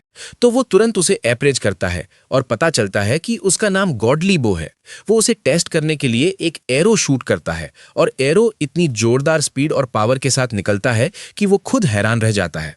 उसकी ताकत उसे अमालिया की स्पिरिट आर्चरी की याद दिलाती है। अब इस नई वेपन और पूरी तरह रिकवर हुई कंडीशन के साथ हिबिकी और उसकी टीम तैयार हो जाती है क्लॉड को बचाने और इस बैटल को हमेशा के लिए खत्म करने के लिए। वहीं दूसरी तरफ ऊपर हेवन में God of magic chief god से कंप्लेन कर रही होती है कि वो हिबिकी को इतने ओवरपावर्ड स्किल्स देना बंद करें, लेकिन चीफ गॉड बस उसे याद दिलाता है कि वही थी जिसने पहले हिबिकी को अपनी पावर दी थी। फिर वो ये भी कहता है कि हिबिकी इन पावर्स का सही यूज करेगा या उन्हें वेस्ट करेगा, ये पूरी तरह उसी पर डिपेंड करता है।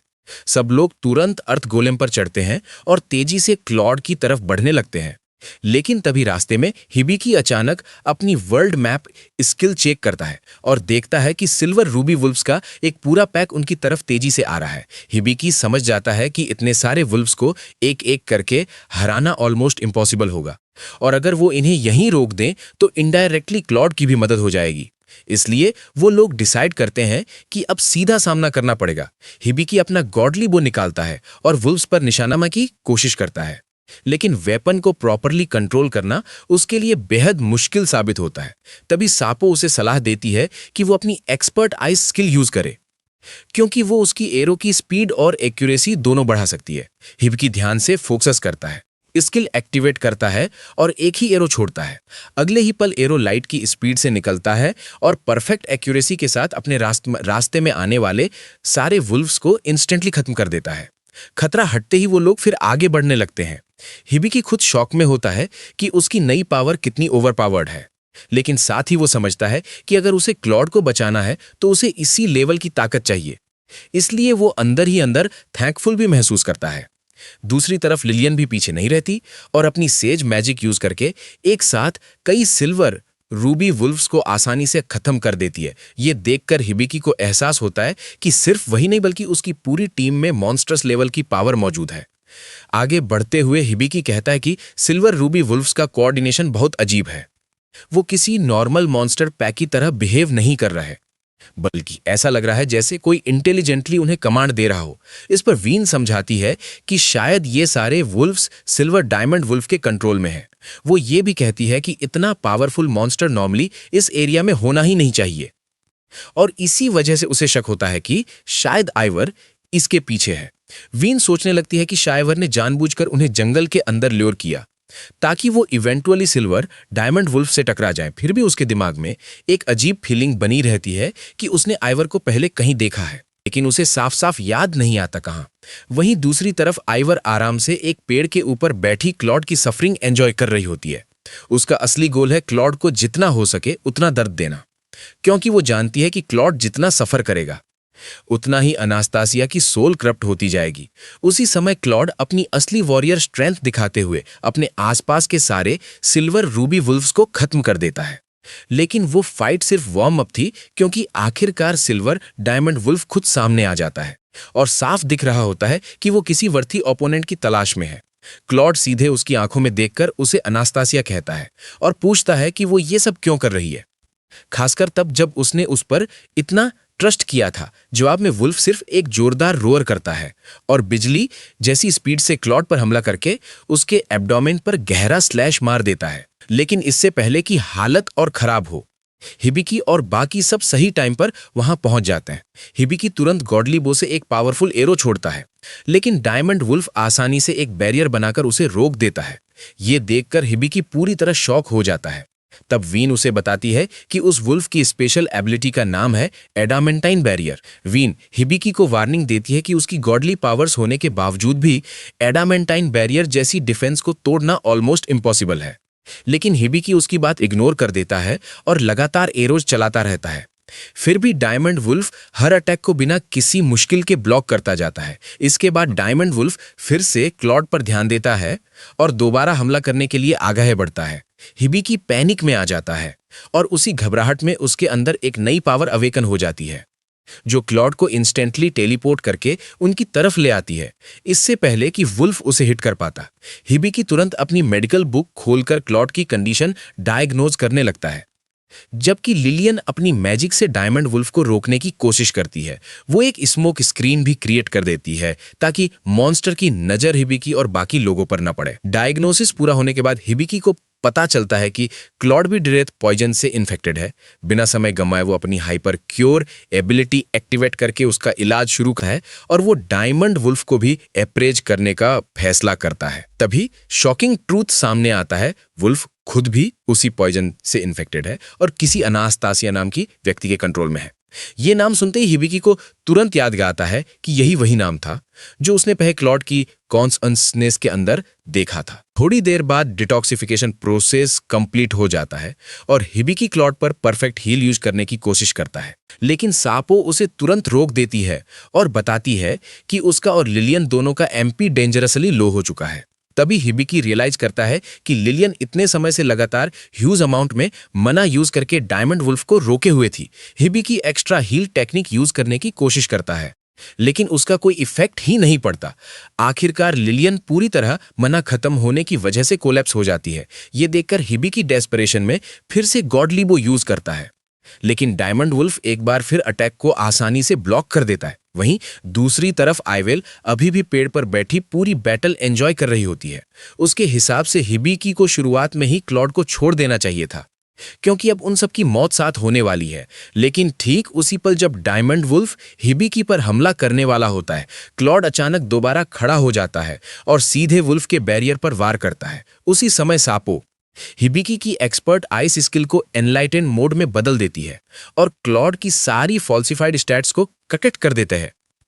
इससे क्लॉड अपनी असली ताकत में वापस आ जाता है और एक ही स्ट्राइक में डायमंड वुल्फ को जबरदस्त फोर्स से पीछे उड़ा देता है।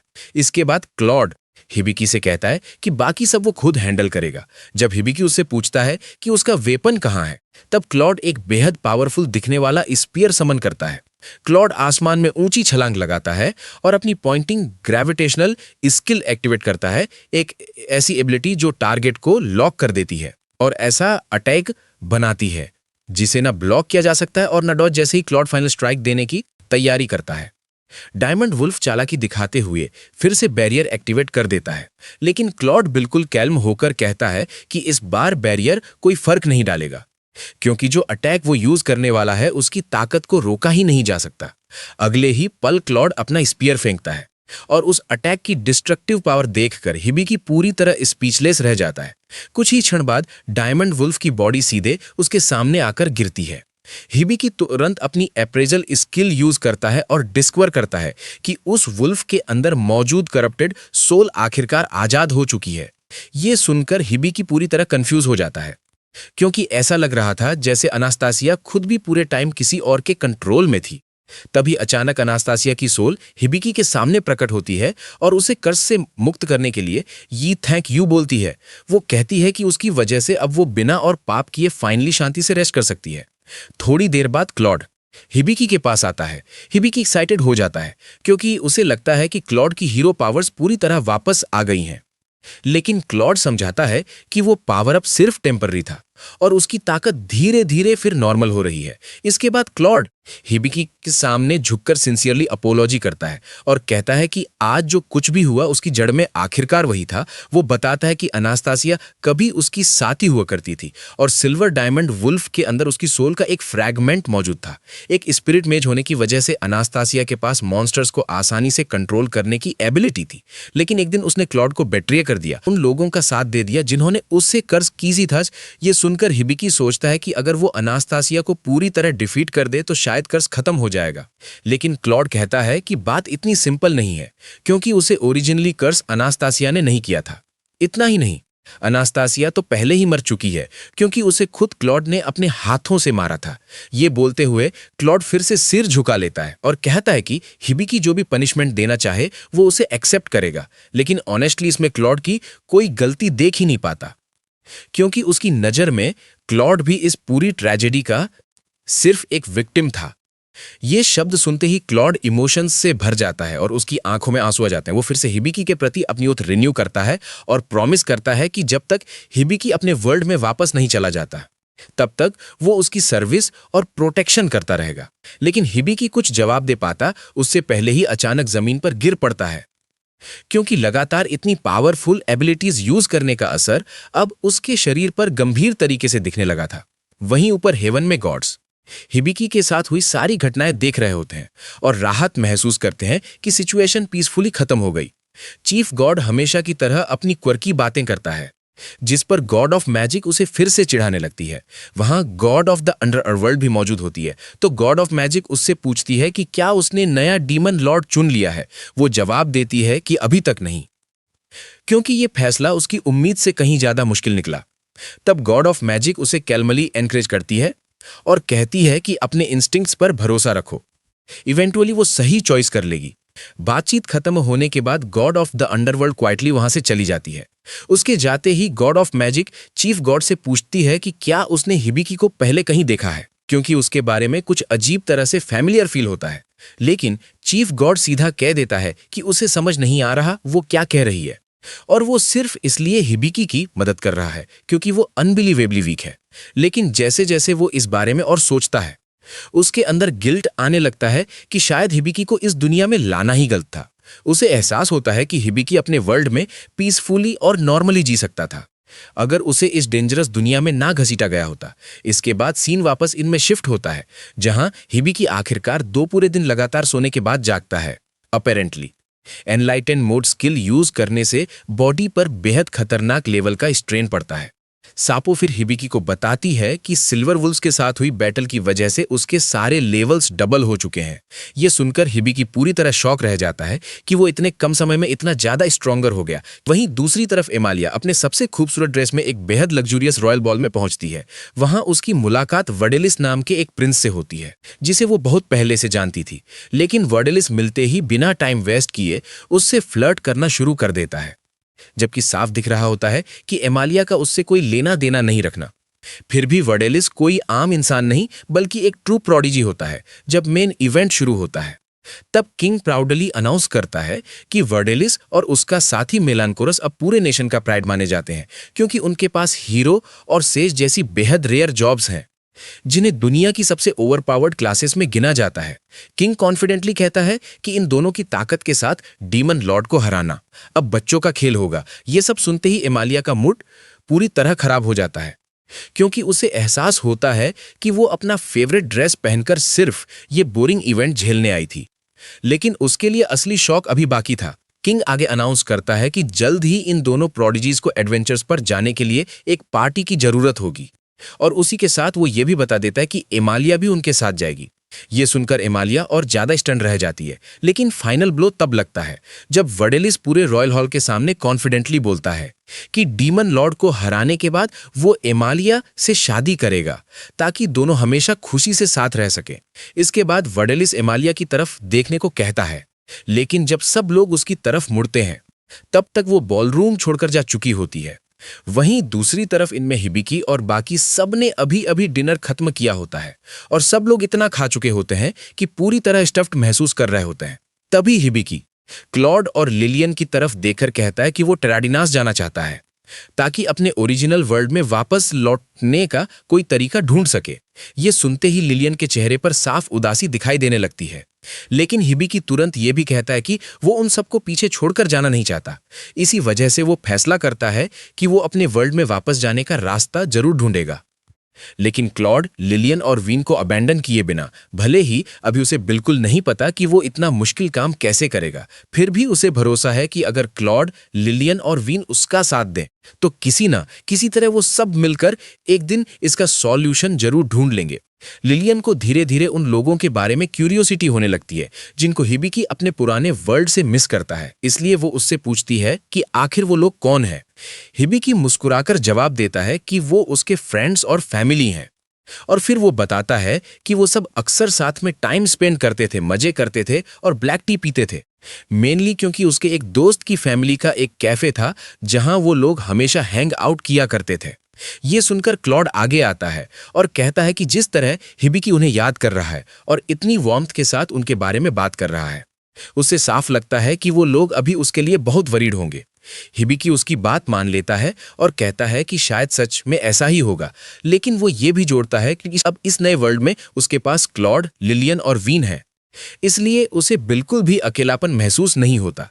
अगले दिन सब लोग गिल्ड पहुंचते हैं जहां वो जूल और डेलियार्ड को सिल्वर डायमंड वुल्फ के खिलाफ हुई dangerous life and death battle के बारे में बताता है। डेलियार्ड क्लियरली इंप्रेस्ड हो जाता है कि हिबिकी और उसकी टीम इतने पावरफुल मॉन्स्टर को हराकर भी बिना किसी सीरियस इंजरी के वापस है, लेकिन बैटल के दौरान स्टैमिना खत्म होने की वजह से कि उसने सुना था। ये कहते ही वो अपने मसल्स फ्लेक्स करने लगता है और हिबिकी को तुरंत ट्रेनिंग सेशन के लिए बुलाता है ताकि उसकी स्ट्रेंथ बढ़ सके। लेकिन इससे पहले कि बात आगे बढ़े, जूल तुरंत डेलियार्ड के सिर को आइस ब्लॉक में फ्रीज कर देती है और फिर कैलमली वापस हिबिकी और बाकी लोगों की तरफ मुड़ती है। वो बताती है कि असली रीजन जिसके लिए उसने उन्हें बुलाया है वो है सिल्वर डायमंड वुल्फ को डिफीट करने का उनका रिवॉर्ड। हिबिकी जैसे ही पेमेंट स्लिप देखता है वो रिवॉर्ड अमाउंट देखकर पूरी तरह शॉक्ड रह जाता है। तब जूल समझ आती है कि रिवॉर्ड इतना बड़ा इसलिए है क्योंकि हिबिकी और उसकी टीम ने पूरे टाउन को सिल्वर डायमंड वुल्फ के खतरे से बचाया है, वरना वो मॉन्स्टर बहुत बड़ा नुकसान और कई लोगों की मौत का कारण बन सकता था। वो ये भी कहती है कि सिल्वर डायमंड वुल्फ इतना डेंजरस क्रीचर था कि शायद डेलियार्ड जैसा वॉरियर भी अकेले उससे स्ट्रगल करता। इसलिए वो इंसिस्ट करती है कि हिबिकी बिना हेजिटेशन के ये रिवॉर्ड एक्सेप्ट करे। ये सुनने के बाद हिबिकी खुशी से रिवॉर्ड ले लेता है और फिर अपनी टीम से कहता है कि अब वो इस पैसे का इस्तेमाल अपने अगले गोल यानी डंजन एक्सप्लोरेशन की प्रॉपर प्रिपरेशंस के लिए कर सकता है। इसके बाद वो सब सीधे डेबी कंपनी पहुंचता है और डेबी तो जैसे दूर से ही हिबिकी की पॉकेट्स में पड़े गोल्ड कॉइन्स की स्मेल पकड़ लेता है। इसी एक्साइटमेंट में वो अजीब सा डांस करते हुए उनका स्वागत अपने वेपन शोरूम में करता है। सब लोग शोरूम के अंदर अलग अलग हाई क्वालिटी वेपन्स और इक्विपमेंट देखकर काफी इंप्रेस्ड हो जाते हैं। हिबिकी ज्यादा देर नहीं लगाता और तुरंत wind layer tunic jacket choose कर लेता है। उसे लगता है कि उसमें मौजूद विंड मैजिक बैटल के दौरान उसकी स्पीड और डॉजिंग एबिलिटी बढ़ा देगी। वहीं लिलियन एक ब्लॉसम वैंड चुनती है जिससे वो अपनी मैजिक स्पेल्स को ज्यादा एफिशिएंटली और बेटर कंट्रोल के साथ कास्ट कर पाएगी। उन्हें शॉपिंग करते देख डेबी की एक्साइटमेंट और बढ़ जाती है क्योंकि उसे पता है कि अब उसे अच्छा पेमेंट मिलने वाला है। वो बताता है कि इन दोनों आइटम्स की टोटल प्राइस 1200 गोल्ड कॉइन्स है।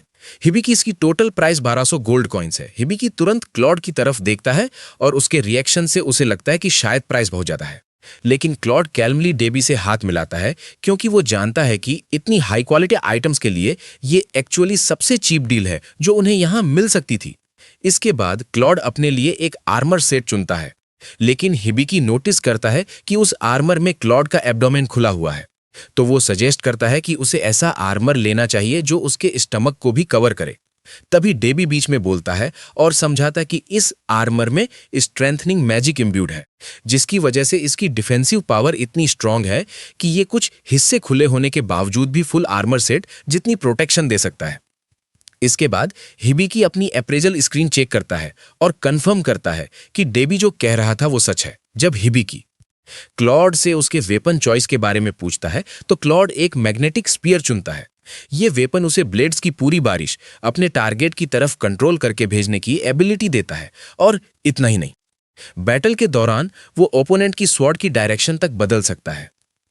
डेबी ये देखकर काफी सरप्राइज हो जाता है कि हिबिकी सिर्फ देखकर ही वेपन के बारे में इतनी डिटेल समझ गया, लेकिन जब उसे पता चलता है कि हिबिकी की अप्रेजल स्किल ऑलरेडी लेवल 5 पर पहुंच चुकी है तो वो और ज्यादा एक्साइटेड हो जाता है और फिर से अपना वीर्ड डांस शुरू कर देता है क्योंकि इतनी छोटी उम्र में हिबिकी ऑलरेडी एक अबव एवरेज अप्रेजर बन चुका था।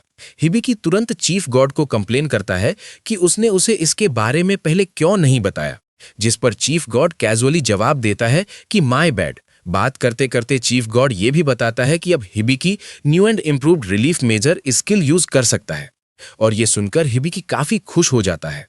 शॉपिंग खत्म होने के बाद सब लोग एक खुले मैदान में जाते हैं ताकि अपने नए इक्विपमेंट और एबिलिटीज को टेस्ट कर सके।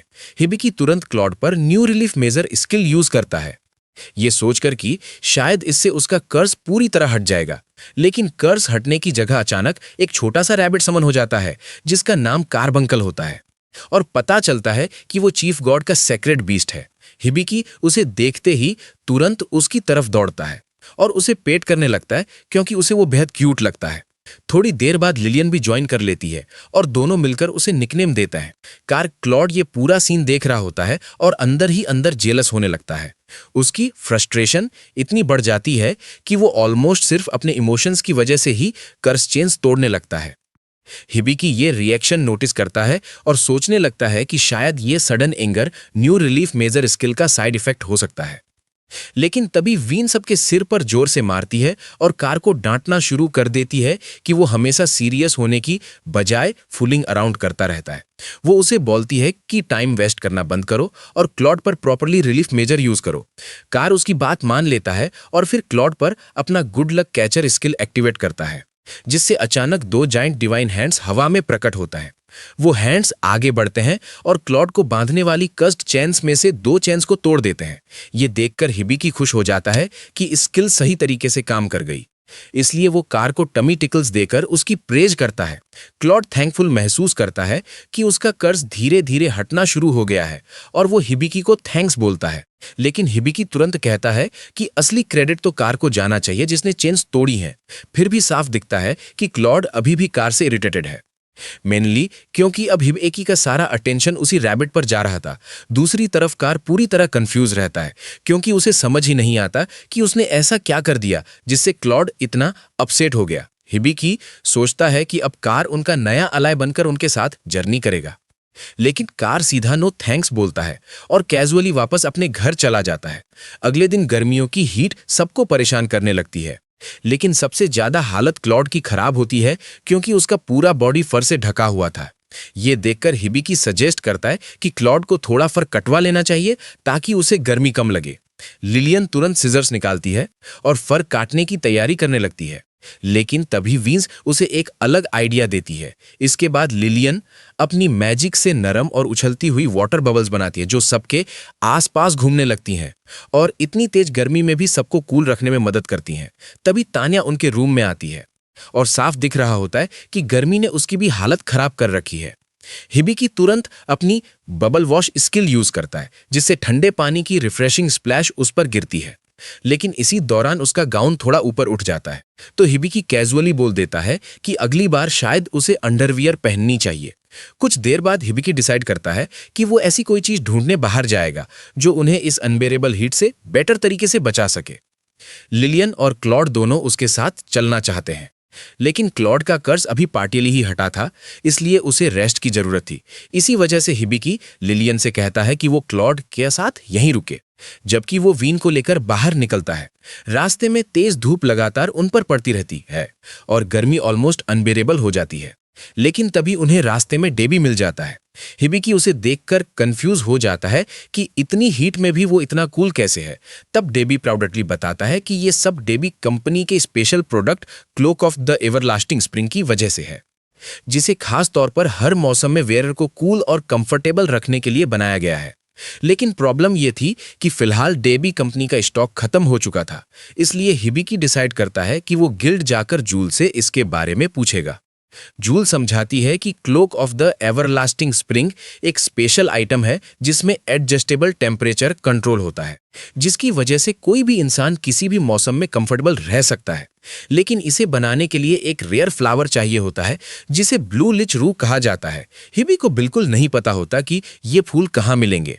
तब जूल बताती है कि ये फ्लावर्स ईस्टर्न फॉरेस्ट के डीप एरिया में उगते हैं। ये सुनकर हिबकी खुश हो जाता है, लेकिन जूल तुरंत ऐड करती है कि वहां तक पहुंचना आसान नहीं क्योंकि जंगल के रास्ते बेहद कंफ्यूजिंग हैं। इसलिए वो खुद उसे वहां गाइड करने का ऑफर देती है। जंगल के अंदर चलते हुए जूल नोटिस करती है कि हिबिकी सिर्फ क्लॉड और लिलियन के लिए कितनी मेहनत कर रहा है। इस पर हिबिकी कहता है कि ये बस उसका तरीका है उन्हें रिपे करने का, क्योंकि मुश्किल समय में वो हमेशा उसका साथ देते हैं और उससे फर्स्ट प्रायोरिटी देते हैं। जूल ये सुनकर मानती है कि उसका सोचने का तरीका सच में बहुत काइंड और थॉटफुल है। तभी वो लोग एक छोटा हिडन गार्डन तक पहुंचते हैं जहां वही रेयर फ्लावर्स मौजूद होते हैं जिनकी हिबिकी को जरूरत थी। दिन खत्म होने तक हिबिकी वापस इन लौटता है जहां लिलियन और क्लॉड खुशी से उसका स्वागत करते हैं। हिबिकी कहता है कि उसे बहुत भूख लगी है, लेकिन तभी उसे याद आता है कि डिनर का अभी टाइम नहीं हुआ। तभी लिलियन उसे एक छोटा बैग देती है जिसमें ब्लैक टी और फ्रेशली मेड स्कॉन्स होते हैं। हिबिकी उन्हें टेस्ट करता है और उसे वो बेहद डिलीशियस लगते हैं। शुरुआत में वो सोचता है कि उन्होंने खास ब्लैक टी ही क्यों चुनी, लेकिन फिर उसे अचानक याद आता है कि उसने पहले अपने पुराने वर्ल्ड के दोस्त के कैफे के बारे में बात करते से समय ब्लैक टी का जिक्र किया था। उसी समय हिबिकी रियलाइज करता है कि उसने काफी समय से लिलियन की स्टैट्स चेक नहीं की, इसलिए वो उन्हें अप्रेज करता है। तब वो सरप्राइज हो जाता है ये देखकर कि लिलियन एडवांस होकर अब एक सेज बन चुकी है। लिलियन कहती है कि उसे खुद में कोई खास फर्क महसूस नहीं हो रहा, लेकिन क्लॉड उसे रियश्योर करता है कि धीरे धीरे उसे अपनी ग्रोथ का एहसास होने लगेगा। इतना ही नहीं, हिबिकी नोटिस करता है कि उसकी ग्रिमोयर स्किल भी लेवल अप हो चुकी है। इसी वजह से वो तुरंत उसे वीन पर एक्टिवेट करता है ताकि उसकी मैजिकल नॉलेज और ज्यादा एक्सपेंड और अपडेट हो सके। इसके बाद हिबिकी रिस्पेक्टफुली उसके सामने झुकता है क्योंकि वो उससे और भी एडवांस मैजिक स्किल्स सीखना चाहता था। आखिरकार उनकी डिपार्चर का दिन आ जाता है। और डेबी पहले से ही उनकी जर्नी के लिए कैरेज अरेंज कर चुका होता है। तान्या उन्हें जाते देख उदास हो जाती है और उनसे प्रॉमिस करवाती है कि वो फ्यूचर में कभी वापस आकर उनसे जरूर मिले। जाने से पहले हिबकी लिलियन और क्लॉड दोनों को cloak of the everlasting spring gift करता है और दोनों इस बात से बेहद थैंकफुल हो जाते हैं कि उसने सिर्फ उनकी खातिर इतनी मेहनत की। थोड़ी ही देर बाद डेलियार्ड भी वहां पहुंच जाता है और आते ही उसका और क्लॉड का फिर से लड़ने का मूड बन जाता है। लेकिन इससे पहले कि दोनों सच में भिड़ जाएं, जूल तुरंत बीच में आकर सिचुएशन को शांत कर देती है और फिर कैलमली सबको फेयरवेल कहती है। आखिरकार सब कुछ सेटल होने के बाद सभी लोग कैरिज में बैठते हैं और अपनी अगली डेस्टिनेशन यानी नॉर्दर्न डंजन की तरफ जर्नी शुरू कर देते हैं। वहीं दूसरी तरफ आइवल छिपकर उनकी सारी बातें सुन रही होती है और मन ही मन विश करती है कि नॉर्दर्न डंजन में जाकर वो सब मर जाएं, ये कहते हुए कि ये दुनिया की भलाई के लिए है। उसी समय कहीं और एक टाउन पर कई अनडेड क्रीचर्स हमला कर देते हैं और पूरा माहौल कैओस से भर जाता है। लेकिन तभी कॉर्प्स किलर्स नाम की एक ग्रुप वहां पहुंचती है और बड़ी तेजी से सारे अनडेड को खत्म करके लोगों को बचा लेती है। बैटल खत्म होने के बाद वो लोग आपस में डिस्कस करने लगते हैं कि क्या वो सच में सही रास्ते पर जा रहे हैं, क्योंकि जर्नी शुरू करने के बाद से उन्हें लगातार अनडेड एनिमीज ही मिल रहे हैं। तब टेकी उन्हें रियश्योर करता है कि वो लोग सही डायरेक्शन में ही जा रहे हैं, क्योंकि जिस स्पिरिट ने उन्हें गाइड किया है वो लगातार यही बता रही है। ये सुनकर क्योको कंक्लूड करती है कि इसका मतलब हिबिकी कहीं आगे उसी रास्ते पर मौजूद है और सब लोग उम्मीद करते हैं कि वो जल्दी से जल्दी उससे मिल जाएं, इससे पहले कि वो और भी डेंजरस अनडेड मॉन्स्टर्स से टकरा जाए। और बस यहीं खत्म होती है एपिसोड। अगला पार्ट मिस मत करना और अभी स्क्रीन पर दिख रहे नेक्स्ट वीडियो को जरूर वॉच करना।